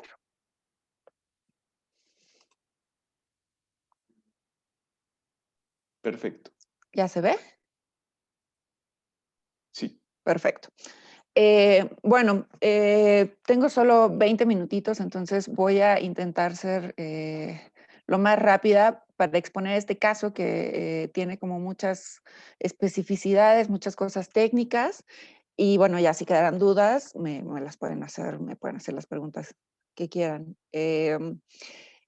Este caso, y bueno, voy a intentar ceñirme también a las preguntas que entre las generales y las que eran un poco más específicas son un montón, ¿no? De por qué optar por el litigio, quiénes deben ser o quiénes deben estar involucrados, cuáles son los retos, ¿no? Cómo fue el proceso de litigio. Esta es la primera parte que les voy a intentar contar.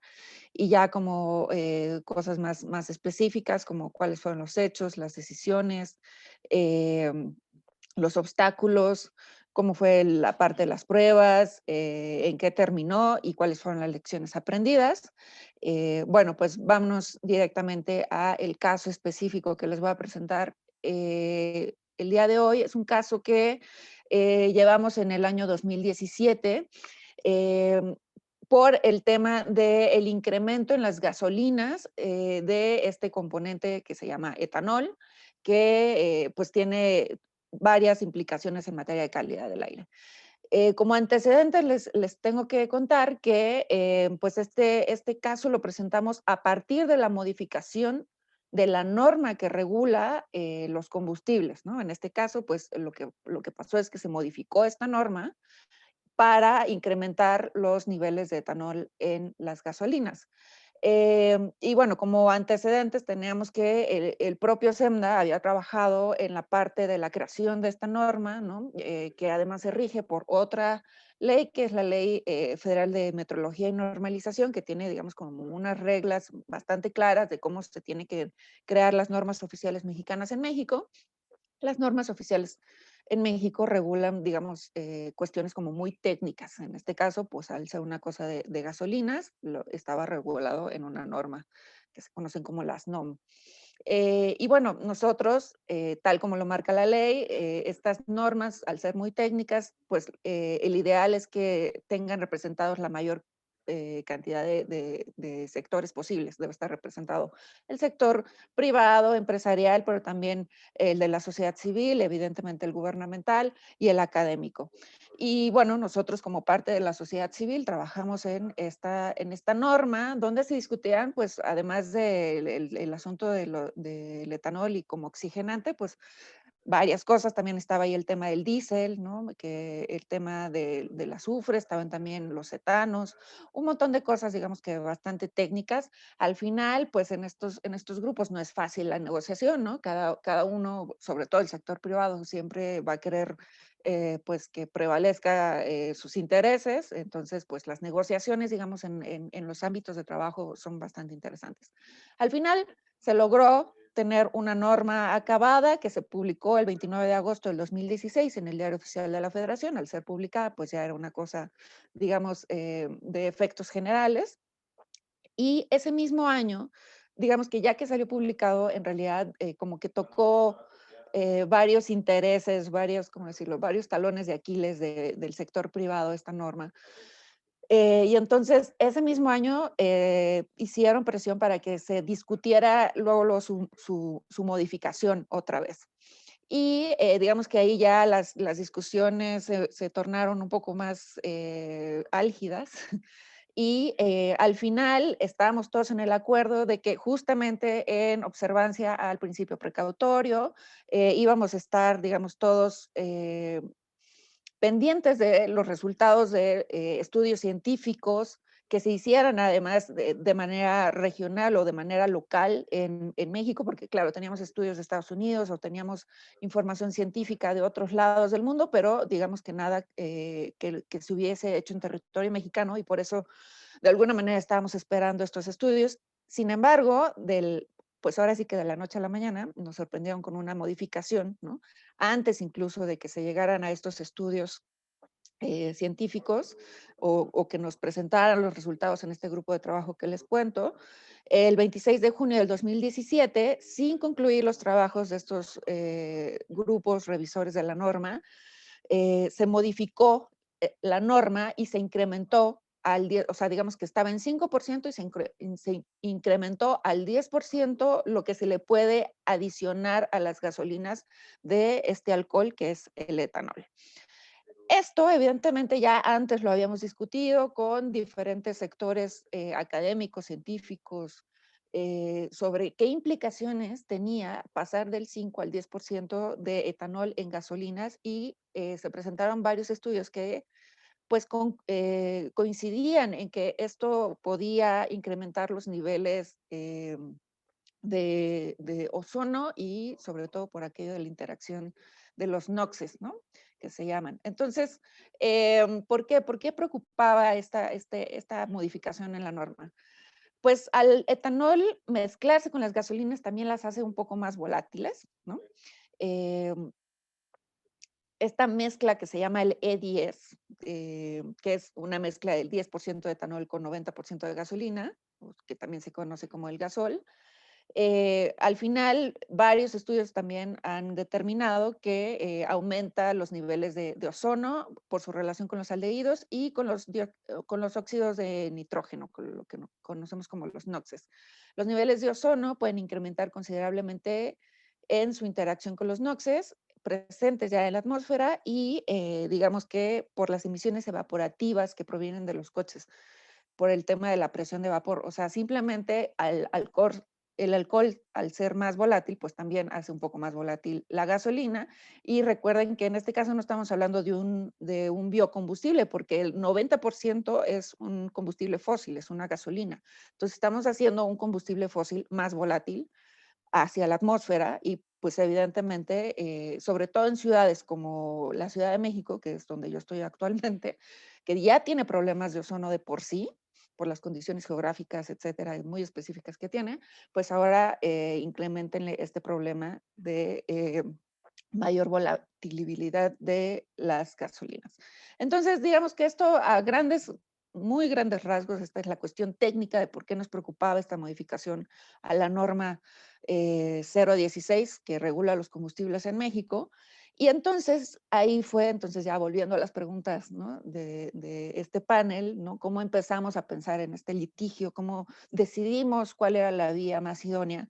Pues justo lo pensamos en términos de derechos humanos, justo lo pensamos como que se estaba afectando la calidad del aire de, no nada más incluso de la Ciudad de México, sino pues esta norma es a nivel nacional, ¿no? Estamos hablando de todo el territorio mexicano que va a tener gasolinas más volátiles. Y entonces lo presentamos así en términos de violaciones al derecho al medio ambiente sano, violaciones a la salud, violaciones al sano desarrollo, o sea, todo este conjunto digamos, de derechos humanos, pero además también había una cuestión de forma, ¿no? Había una cuestión de violaciones al procedimiento que establecía la Ley Federal de Metrología y Normalización, porque se saltaron este procedimiento que les contaba al inicio. Entonces también estábamos hablando de una violación a la legalidad, ¿no? Una violación a la correcta aplicación de las normas en México y de las leyes en este caso. Entonces, pues así fue como empezamos a idear este litigio, que en realidad, pues ahorita les cuento la parte graciosa, si lo quieren ver así, en realidad nosotros no lo ganamos, se ganó por otro lado, pero o sea, se ganó, ¿no? Porque al final, pues fue un tema que impactó mucho en varias en varias sociedades varias ONGs y al final varios despachos también, incluso jurídicos privados, estuvieron interesados en este caso. Lo paradójico fue que el caso se ganó no por parte de una ONG o una organización sin fines de lucro, se ganó por parte de un despacho. Pero bueno, o sea, al final la argumentación fue bastante interesante, ¿no? O sea, al final, bueno, pues estábamos intentando conseguir esa sentencia, ¿no? Nos interesaba ver, pues al final ellos cuál fue la vía que ellos siguieron, y en realidad siguieron una vía muy similar a la que nosotros seguimos. Y aquí, pues entra una cosa, pues también graciosa, por eso les digo, si lo quieren ver así, que tienen, o sea, si lo quieren ver incluso como cuestión de suerte, porque al final cuando tú presentas un juicio, por lo menos aquí en México, entras tal cual a una ruleta, no sabes finalmente en cuál juzgado va a caer, cuál fue o cuál va a ser el juez que conocerá de tu caso, si va a ser un juez progresista, si va a ser un juez de la vieja escuela, y al final ese tipo de cosas influyen, y este es un caso que puede hablarnos de ello. ¿Por qué? Porque digamos que la vía por la que finalmente nos fuimos fue por la vía del amparo. Y el juicio de amparo, digamos, en sus antecedentes históricos, si nos vamos a sus inicios, fue ideado como un mecanismo de protección de las garantías individuales, ¿vale? Cuando todavía no hablábamos de los derechos humanos, cuando todavía no teníamos toda esta lógica de los derechos de tercera generación, del interés difuso, de los derechos colectivos. Entonces, el juicio de amparo, digamos que tiene una lógica, o por lo menos en sus inicios, ese es el asunto, ¿no? Que en sus inicios sí era un mecanismo para proteger garantías individuales, pero ahorita ya ni siquiera es vigente hablar de garantías individuales. Ya estamos hablando de derechos humanos, ya estamos hablando incluso también de derechos colectivos. Y esta es la cosa que nos ha costado bastante superar en el Poder Judicial, sobre todo pues justo con los jueces de la vieja escuela, con los jueces que aún les cuesta mucho todavía superar este tema de la relatividad de las sentencias, de la fórmula Otero, o básicamente esto de darle efectos generales a las sentencias, cuando ya no estamos hablando de proteger los derechos caso por caso, persona por persona, sino estamos hablando de luchas por derechos colectivos. Y esto fue finalmente lo que nos pasó. Muy rápidamente les hablo que la cuestión procedimental de forma que también alegamos en el amparo que presentamos fue que se saltaron una cuestión muy importante, que es la manifestación de impacto regulatorio, que es este estudio que se debe hacer en materia económica para determinar si la modificación de cualquier norma, de cualquier ley, debe ser, digamos, de forma, pues, sin importancia, si quieren verlo en materia económica, o si sí se requiere hacer un análisis bastante detallado sobre la parte económica. Al final, evidentemente, esta modificación, al ser una cosa que impactaba en las gasolinas a nivel nacional, por supuesto que tenía un alto impacto, o sea, está catalogado de la manifestación de impacto regulatorio de alto impacto, y digamos que a la hora de hacer la modificación, como que dejaron de observar esto, ¿no? Se les olvidó que era una cosa de alto impacto y exentaron este estudio que, para empezar, pues era bastante importante. Entonces, esa era la primera cuestión de forma, de formalidad, de violación a la legalidad que se cometió de manera muy importante.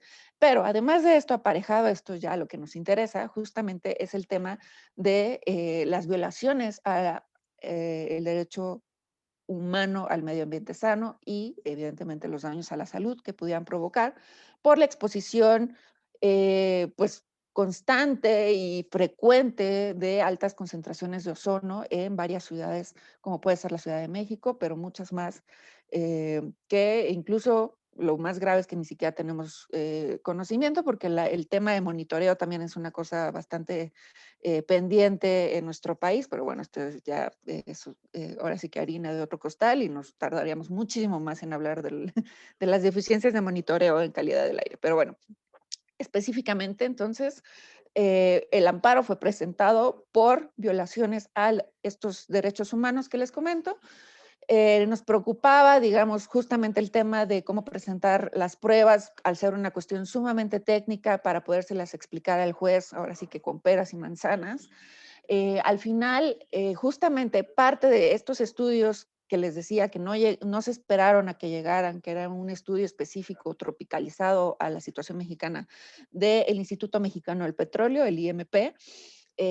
Al final, pues durante el juicio, evidentemente salió ya ese estudio, lo presentamos en la fase de pruebas como para decir, bueno, miren, y al final el estudio, digamos que no fue tan concluyente como nosotros pensábamos que iba a ser, pero sí que nuestro gran aliado en este caso fue la Secretaría de Medio Ambiente de la Ciudad de México, que pues justamente estaban bastante preocupados y también habían hecho estudios, monitoreos, digamos, corridas o así se llama como al estudio que se hace como simulaciones que se hacen en un laboratorio, y al final esos resultados también les presentamos al juez. Intentamos, digamos, acercarle de la manera más fácil, más entendible al juez todo este bagaje científico, técnico, incluso ir a hablar con el juez, con algunos de nuestros expertos en la materia, ¿no? Para que pudieran explicarle de manera pues más sencilla tal vez al juez, todas estas cuestiones como muy técnicas de por qué era importante reducir este 5% que se había aumentado de etanol en las gasolinas. Eh, y que al final funcionaba como un oxigenante, es decir, no era un componente principal en las gasolinas, era una cosa que simplemente justamente se adiciona para reducir emisiones contaminantes y para cumplir con los requerimientos de octano, pues al quitarle el plomo a las gasolinas se les tuvo que meter oxigenantes y pues se les metió en este caso éter o alcohol o cualquier otra cosa. Pero justo el tema aquí era, bueno, esta cuestión técnica de por qué no aumentarle el alcohol. Y bueno, finalmente el juicio, íbamos viendo que el juez como que no, pues no estaba entendiendo la naturaleza colectiva, no estaba entendiendo el interés colectivo, no estaba entendiendo que teníamos una legitimación activa como organización, como representantes digamos, de la sociedad mexicana, que al final no lo presentamos tal cual como SEMDA, pero sí hacíamos valer el interés legítimo que teníamos, hacíamos valer o aducíamos a los intereses colectivos en la materia de este juicio. Y finalmente el juez como que no terminó de entender esto y pues nos sobreseyó, o sea, perdimos este juicio. Precisamente esta fue parte de la argumentación que nos dio el juez. Él decía que pues estábamos inconformándonos por un acuerdo de una norma oficial mexicana y que pues el órgano jurisdiccional considera consideró que esta decisión no se podría desincorporar los actos reclamados únicamente de la esfera jurídica de la parte quejosa, debido a que las consecuencias de invalidar las normas o leyes ya publicadas y ejecutadas iría más allá del caso concreto enjuiciado, es decir, se le estaría dando un efecto erga omnes a la sentencia. O sea, el juez no entendió la reforma de amparo que tuvimos en 2013, donde justamente tuvimos una nueva ley de amparo que intentaba superar la fórmula Otero o la relatividad de las sentencias, que es esto, precisamente, ¿no? El hecho de decir, bueno, no necesitas, para empezar, acreditar una afectación directa a tu esfera jurídica, porque cuando estamos hablando de derechos colectivos, de derechos de naturaleza difusa, pues evidentemente esto pues, o sea, va a ser casi imposible, ¿no? O sea, además, imagínense cómo tendríamos que acreditar, o yo, por ejemplo, la afectación en mis pulmones por los incrementos de ozono en la ciudad en donde vivo. Tendría que haberme hecho un estudio hoy y presentar el juicio dentro de 3 años que se vean los daños, ¿no? O sea, es que esto es justo la parte de litigio estratégico de mover la frontera del derecho, ¿no? Esta tarea que tenemos nosotros los abogados litigantes, sobre todo en materia ambiental, de mover estas fronteras del derecho, que además justo ya desde el 2013, y este caso fue 2017, o sea, ya tenía 4 años vigente la nueva ley de amparo y el juez todavía no terminaba de entender que ya se había superado la fórmula de Otero. Pero bueno, aquí es lo que les digo, o sea, entra esta cuestión de suerte, porque nuestro caso cayó en este juzgado número 12º de la Ciudad de México y paradójicamente otro caso, el otro caso que les cuento del despacho cayó en el juzgado quinto, ¿no? O sea, a 3 pisos más abajo en el mismo edificio, pero diferente juez, diferente visión, diferente formación tal vez. Y este juez como que sí había estudiado bien ya la nueva ley de amparo del 2013. Y en este juicio, que básicamente el acto reclamado era el mismo, era este acuerdo modificatorio de la norma 016. Y este juez sí, pues esto fue lo que la sentencia, ¿no? O sea, sí dejó insubsistente este acuerdo y no nada más dejó insubsistente el acuerdo, sino que además dictó, o sentenció a que se dicte un acto administrativo en plenitud de jurisdicción donde se subsanen los vicios formales advertidos de la resolución reclamada, ¿no? O sea, básicamente eh, la argumentación a lo mejor fue distinta, no mucho, en el sentido de se siguieron alegando violaciones a los derechos humanos, de violaciones a la salud, violaciones al procedimiento, a la legalidad, pero digamos que ellos primero se fueron contra el regulado directo, que era Pemex, contra Petróleos Mexicanos. Nosotros nos fuimos directamente contra la autoridad que emitía esta norma, que era la Comisión Reguladora de Energía, y eso le dio como un giro bastante interesante a este juicio, que al final, pues como les cuento, se ganó, o sea, no lo ganamos directamente nosotros, pero sí hubo una sentencia donde dejaba insubsistente este acuerdo modificatorio para que en nuestro país pues no se agregara a las gasolinas mayor cantidad de etanol. Y bueno, de todo esto, ¿cuáles fueron los mayores obstáculos? Pues probablemente es esto, ¿no? La falta o la renuencia de algunos jueces a superar la fórmula de Otero o la relatividad de las sentencias, a entender la lógica de los derechos colectivos y de carácter difuso en nuestro país. El tema de las pruebas también Es un tema interesante, es un tema importante, pero pues coincidiendo con Mario, ¿no? Este tema de la carga de la prueba, justo en cuestiones ambientales, es muy importante que se revierta, es muy importante, sobre todo a la luz del principio precautorio, a la luz de también las cuestiones ambientales son sumamente técnicas y a veces esos dictámenes, esos estudios cuestan muchísimo dinero.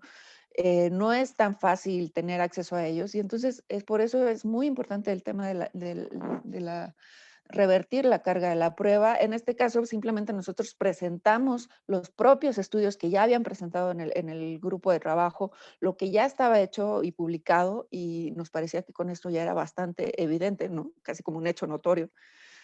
Y bueno, las lecciones aprendidas es eso, a veces la propia estrategia, ¿no? Dentro del marco del litigio estratégico, a veces la mejor estrategia es presentar muchos amparos, presentar los diferentes amparos para ver en cuál juzgado te cae, cruzando los dedos en que te caiga en un juzgado progresista, en un juzgado que ya tenga bien aprendida esta lógica de los derechos colectivos y difusos. Y bueno, o sea, al final también, evidentemente, no nada más es eso, ¿no? No podemos dejarlo toda la suerte, sino también esta parte de mover la frontera del derecho a base de litigios, pues en este caso, en este juez, todo el trabajo que se hizo de convencerlo, de mostrarle las pruebas, y al final, pues es eso, ¿no? También y a los jueces de la vieja escuela, al final también ellos deben de entender que pues ya estamos ante una nueva generación, ante la generación de los derechos humanos, y hay muchas cosas que debemos superar, sobre todo pues justo en términos de aplicación de los efectos de las sentencias. Y bueno, pues creo que eso pues sería todo de mi parte. Creo que estoy en tiempo, o me pasé un poquitito, pero bueno, muchísimas gracias. Aquí les dejo los datos por si alguien tuviera alguna duda muy específica, pueden escribirme al correo electrónico y con todo gusto podré responderles. Muchas gracias. Gracias a ti, querida Giselle. Maravillosa presentación. Saben que tiene el Centro Mexicano de Derecho Ambiental una experiencia fundamental en la región, ha dado luz a muchos de los litigios, esa metodología que siempre he implementado, que combina, por supuesto, comunicación estratégica, investigación y el litigio como tal. Doy fe del trabajo que han realizado, especialmente en la Oficina del Sureste, con grandes amigas. La verdad que es impresionante ese compromiso, también el litigio que tuvieron en la península de Yucatán, con el tema de transgénicos en el que tú estuviste maravilloso, maravilloso, felicitaciones y no solamente felicitaciones, gracias por esa labor tan importante que han desarrollado. Creo que el SENDA hace poco cumplió, bueno, hace poco, perdón por la edad, pues, pero hace más o menos 25 años, tiene 25 años de existencia, un poco más, Ya un poco vamos menos. para 27. Ya van para Sí, 27, ya Ujú. yo creo que es de las primeras, ¿no? De las primeras organizaciones ambientales como tal en la región, muy, muy importante en derecho, digo, en derecho ambiental. Entonces, muchísimas gracias, querida Giselle. No, gracias a ti. Hay una pregunta, realmente una pregunta específica Ujú. y, si se quiere, dos reflexiones. A ver, otra vez se nos movió mucho el chat. Muchas referencias y aportes bien, bien interesantes sobre otros ejemplos como con etanol, con bioetanol, muy interesantes. Hay una cita específica de una fábrica de bioetanol en Portahermanos, en Córdoba, que dicen que funciona sin evaluación del impacto ambiental. Bueno, ahí ya hay como un mensaje importante para atender. Y nos preguntan también cómo acceder, por supuesto, a las presentaciones. Vamos a hacer todo lo posible por subirlas a nuestros sitios web y compartirlos también una vez finalice nuestro espacio para que tengan también ese compromiso de nuestra parte. Otra reflexión importante, ya para hacerte la pregunta como tal, es de Guillermo. Guillermo nos dice, bueno, pues tardan décadas el Poder Judicial y esa racionalidad jurídica imperante en ese Poder Judicial se tarda décadas en definir estos casos sobre derechos ambientales, si se quiere, lo cual facilita esa impunidad de las empresas generadoras de contaminación. Por supuesto, ese es el gran reto. Ese es el gran reto. Creemos de pronto, tú lo complementas, querida Giselle, por supuesto, pues las medidas cautelares o preventivas también pueden ser un instrumento importante para evitar que esos largos periodos de tiempo pues tengan un perjuicio irremediable, que también se trata de eso en las acciones. Entonces, en ese marco, la pregunta específica que me parece muy valiosa, valiosísima, es cómo ¿Cómo hacer para que las decisiones específicamente sobre normas técnicas sean más incluyentes, integren a las personas que pueden ser afectadas en la regulación de esa sustancia, de ese factor contaminante, de ese uso o aprovechamiento? En Colombia, por ejemplo, tenemos, se denominan, son resoluciones técnicas y precisamente cumplen la misma función, y sí, encontramos que a esos espacios de toma de decisiones sobre esas normas puntuales acceden, como venimos hablando, especialistas, expertos muy desde la visión tradicional de lo técnico, y pocas veces se escucha a la comunidad. Esa pregunta está maravillosa, esa pregunta está genial. ¿Cómo, de pronto tienes hasta un caso, cómo has visto tú esa elaboración de las normas técnicas, por lo menos en México? Si es incluyente, se da con participación, una percepción sobre esa pregunta, por favor, estimada Giselle. Sí, pues mira, justo como les mencionaba al inicio de la presentación, la ley marca que deben estar representados o sea, todos los sectores, ¿no? Y en teoría debe estar representado el sector académico, el sector gubernamental, el sector de privado, ¿no? De las empresas, pero también el sector de la sociedad civil. El problema, yo creo que también generalizado que tenemos en cuestiones ambientales y tristemente en todas las materias, es la falta de participación ciudadana.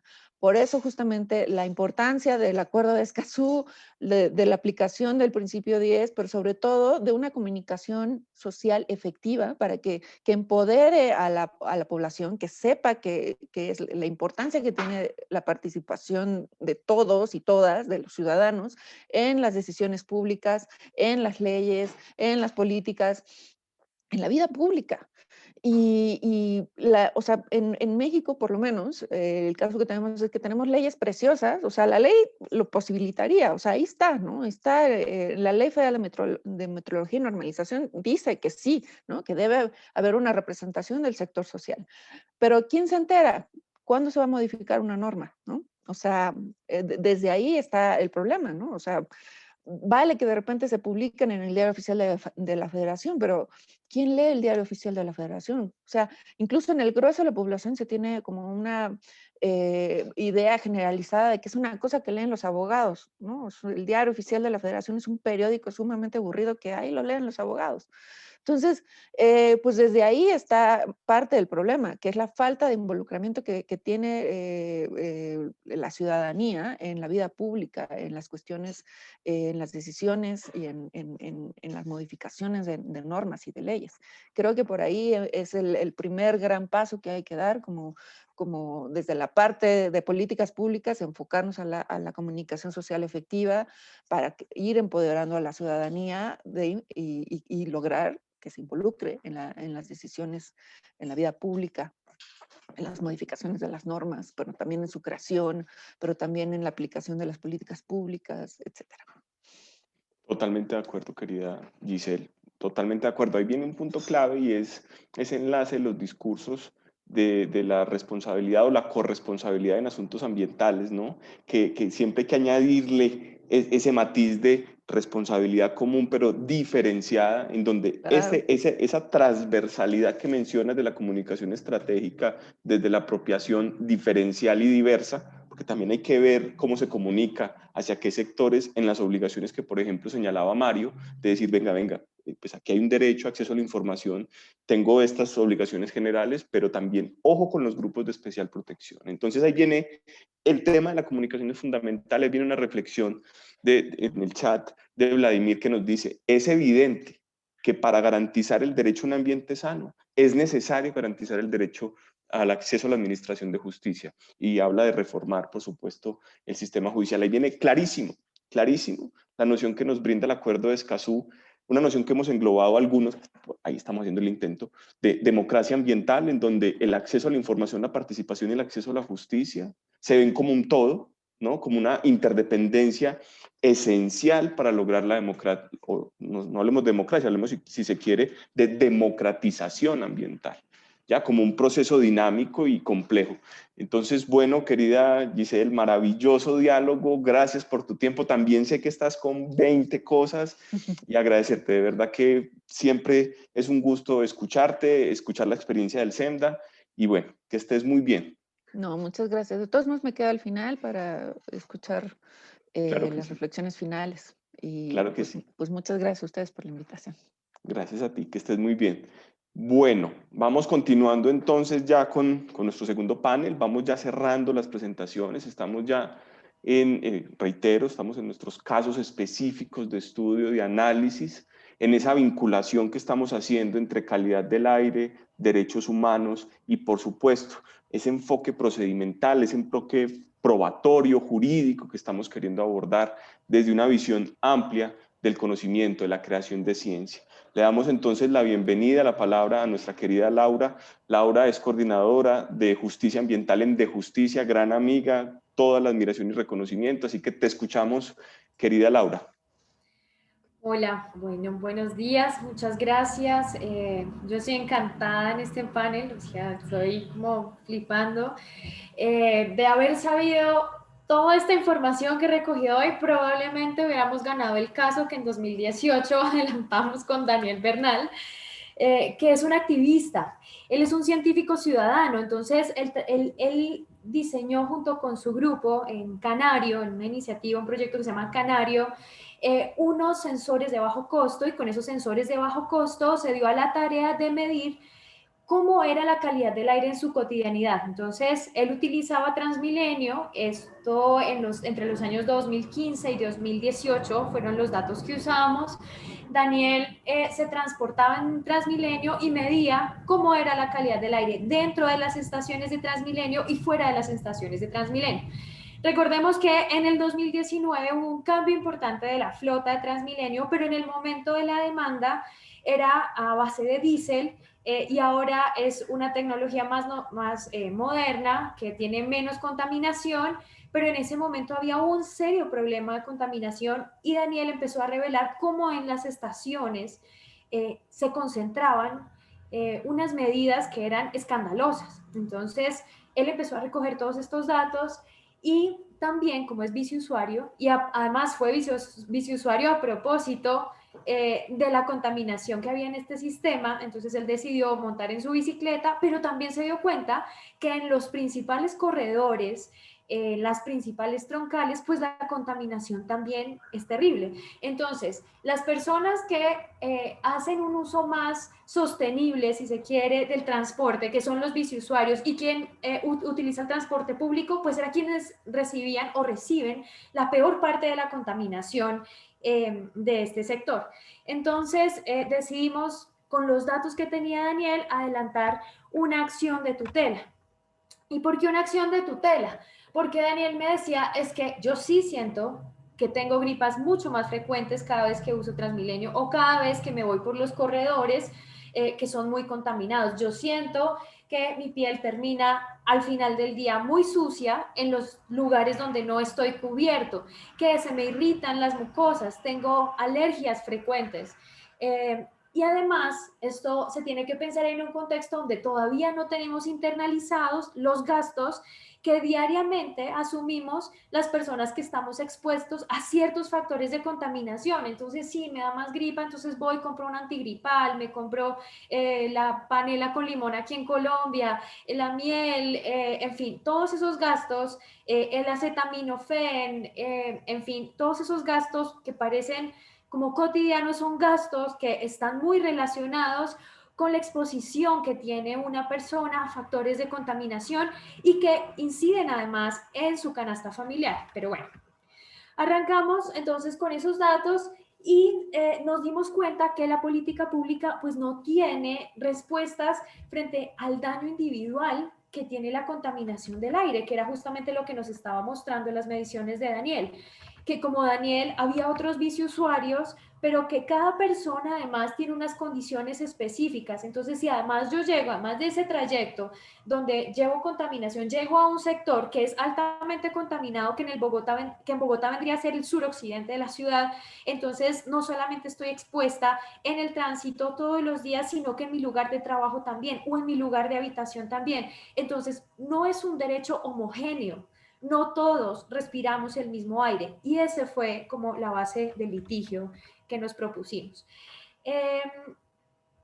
Entonces, cuando nos dimos cuenta de eso, además nos dimos cuenta pues que definitivamente no habían alternativas de acceso a la justicia más allá de la acción popular, pero dijimos, lo que buscamos es que haya un reconocimiento de cómo la calidad del aire afecta a los derechos individuales. Todos, como dije, no respiramos el mismo aire, pero sí mi salud se ve particularmente afectada por esas excedencias. Entonces diseñamos unas pretensiones que además nos costó mucho, porque finalmente si lo que íbamos a pedir era que se solucionara la situación de Daniel, ¿cómo lo hacíamos?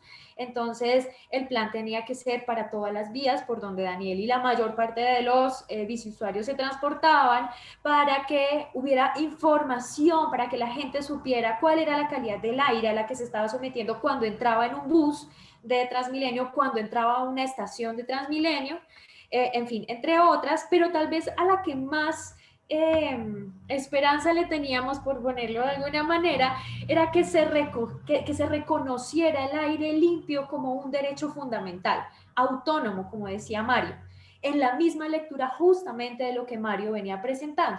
Inclusive nosotros hicimos un comparativo en la demanda con una sentencia de la Corte Constitucional colombiana sobre el derecho fundamental al agua, y las características eran las mismas. Entonces, el agua es un recurso natural insustituible para el mantenimiento de la salud y asegurar la vida del ser humano. El aire también.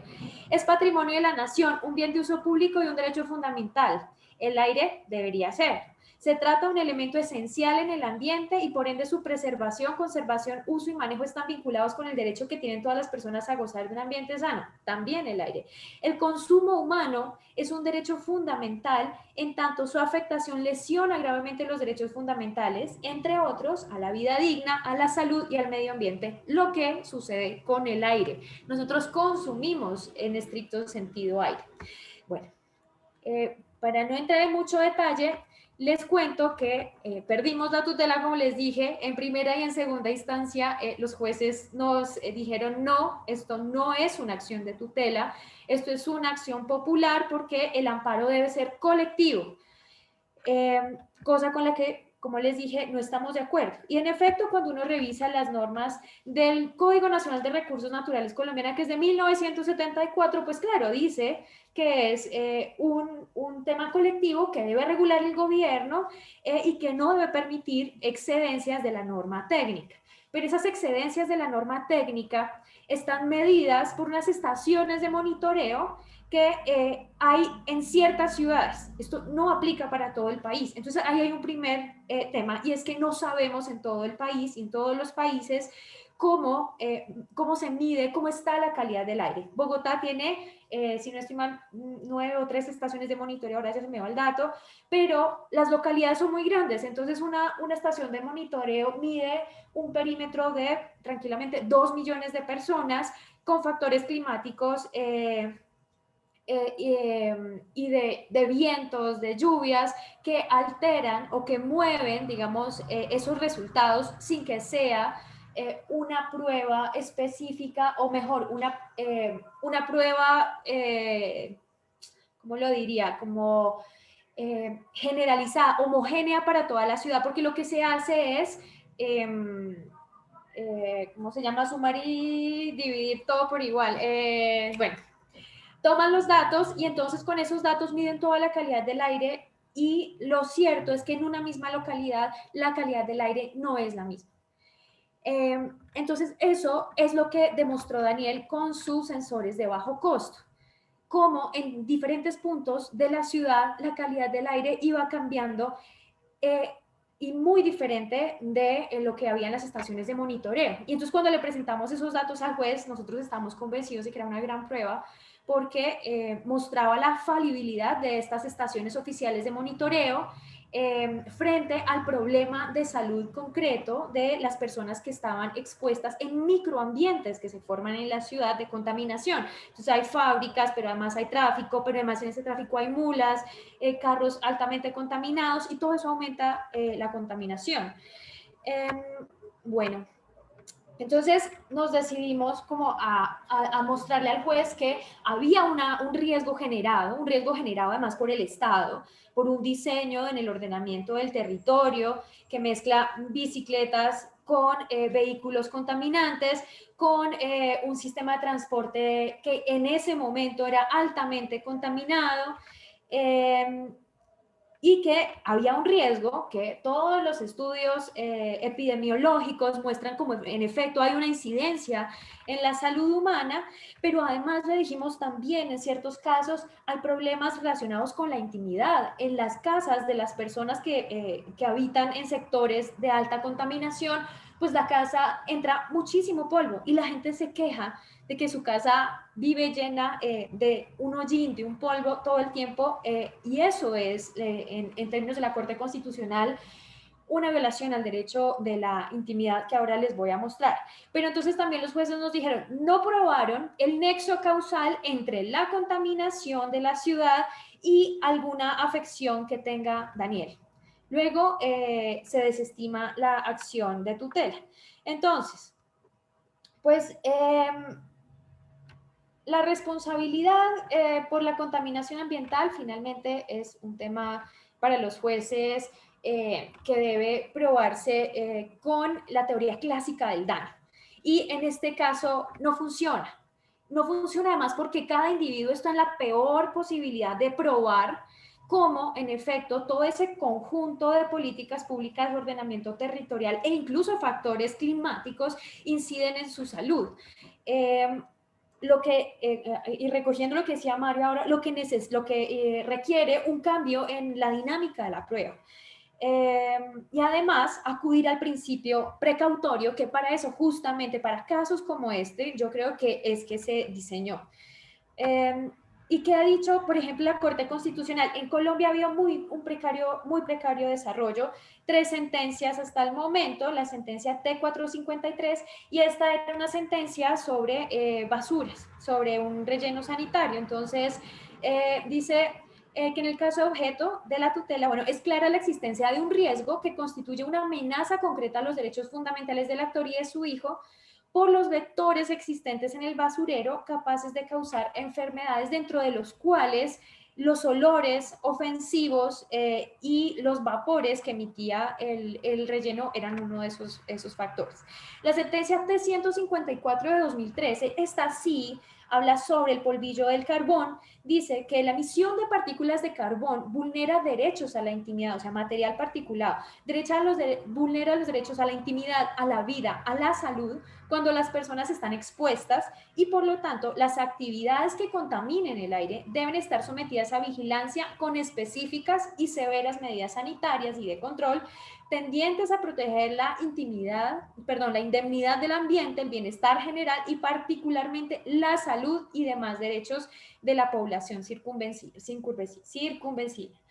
Y la última, que es la que más me gusta a mí y que es tal vez la que más herramientas y la que me esperanzó más para ganar esa tutela que finalmente perdimos, pero que todavía creo que tiene una teoría muy interesante de cómo leer la prueba, es la sentencia T733 de 2017. Esto es en La Guajira también por una explotación de carbón en el Cerrejón. Y concluye la Corte que existe una relación de causalidad adecuada y altamente probable entre las actividades extractivas y afecciones en la salud y al medio ambiente, dada la correlación entre los factores de riesgo, lo que debe incluirse en modelos analíticos para adoptar decisiones estatales que conjuren el problema. Creo que ahí la Corte abrió una puerta muy importante de cómo aun cuando no exista esta prueba clásica o esta conjunción clásica de los elementos del daño ambiental, hay otras formas de proteger los bienes constitucionales de los estados sociales de derecho actuales, como son la vida y el medio ambiente. Entonces, bueno, para cerrar, sin duda, que no haya medición adecuada es un problema. La medición es la primera de las herramientas para poder identificar el problema y con la identificación de ese problema poder generar un conocimiento y apropiación del problema en la sociedad. Actualmente nosotros estamos llevando una investigación en un barrio de Bogotá y la gran sorpresa es que la gente no le interesa el tema de calidad del aire porque lo respiran, porque es transparente literalmente, no es un problema. y eso tiene que cambiar porque lo que muestra los estudios es que en efecto lo es. De otro lado,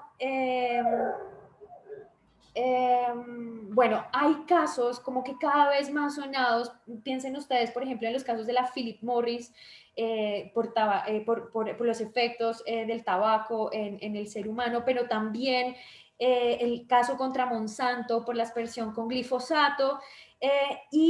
Hay otra cosa que a mí me parece muy relevante, y es que en Colombia hay una ley que prohíbe que se fume en espacios públicos cerrados.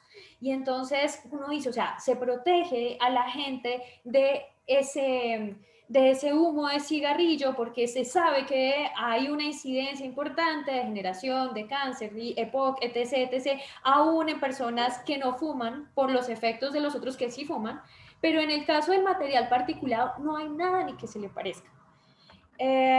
Y por último, ya para cerrar, hay unos casos muy interesantes que se han dado, ya lo mencionaron, el caso que relaciona la muerte de la niña con la contaminación del aire por exposición, digamos, a un microambiente contaminado y que falleció por asma, pero también en Nueva York se estaba adelantando un Bill of Rights, un proyecto de norma para que el aire limpio fuera reconocido como un derecho constitucional y autónomo. Y en Argentina, además, también en 2019, si no estoy mal, una juez manifestó que el aire libre de contaminación antropógena que pueda causar daño a la salud es un derecho humano. Cada vez entonces vemos que hay un mayor interés de los jueces en estos reconocimientos, así que yo quedo muy feliz con este panel porque veo que hay mucho potencial, hay mucho por investigar, y muchas gracias por el tiempo. Gracias a ti, querida Laura. Maravillosas reflexiones, y ese llamado final es fundamental. Y aborda, por supuesto, los ejes centrales que quisimos, si se quiere, visibilizar en este espacio. Esa combinación entre una valoración integral de estos conocimientos comunitarios, ¿no? Cómo esos conocimientos comunitarios se integran en litigios específicos, cómo esta nueva visión o esta apertura de los derechos humanos y esa, también por el profesor Mario, esa ecologización de los derechos humanos nos lleva hacia nuevas reflexiones, en donde, reitero, el punto de partida es y debe de ser, a partir, por ejemplo, de casos como el que planteas, Laura, de un diálogo, de una conversación, de una nueva mirada y de unas nuevas cooperaciones entre todos los científicos sociales, comunitarios, los abogados y por supuesto la academia. Así que gracias por esos valiosos aportes. El ejemplo de Daniel Bernal, muy conocido, al menos en nuestros nichos, y ahí viene el punto clave, salirnos de esos nichos. Estamos muy acá, en que todos hacemos así cuando decimos aire limpio, derecho humano, en que todos hacemos así cuando vemos los grandes problemas de contaminación. El gran llamado y el gran reto a todos y todas es verdaderamente permear sin la estigmatización y con la realidad cruel y violenta que tenemos en nuestros países latinoamericanos, en donde la inequidad, la violencia estructural se reflejan especialmente en crisis como las que vivimos. Entonces ahí tenemos un llamado crucial y neurálgico a mandar el mensaje de manera armónica, de manera profunda, de que el problema de calidad del aire es un problema de derechos humanos, de que el problema de calidad del aire es un problema que con la pandemia se agrava, es un problema que empobrece a nuestras poblaciones, es un problema que ya tiene desarrollo y atención desde la academia, desde las Naciones Unidas, y que por supuesto todas y todos no solamente tenemos el deber de visibilizar, sino que también tenemos el deber de unirnos como sociedad para poder buscar esta garantía efectiva e incluyente de lo que consideramos, creo que estamos de acuerdo, un derecho humano fundamental. Entonces, agradecerles a todas y todos por el espacio. Vamos cerrando, creo que casi que a tiempo, ¿no? Creo que estuvimos ahí, hora de almuerzo colombiana, todavía no es hora de almuerzo, no, es que la hora de almuerzo, la comida en México es como a las 2 o 4, pero bueno, ahí vamos ahí en esa visión regional bonita que nos une. Gracias Valeria, gracias Mario, gracias Giselle, Laura Y por supuesto un agradecimiento muy especial a todas las personas que pronto no se ven en las cámaras, pero que están moviendo absolutamente todo. Sebastián, Daniela García de AIDA, que estuvo pendiente de toda la articulación con el chat y todo. Así que gracias, gracias infinitas. Hasta luego. Muchas gracias. Muchas gracias. Gracias.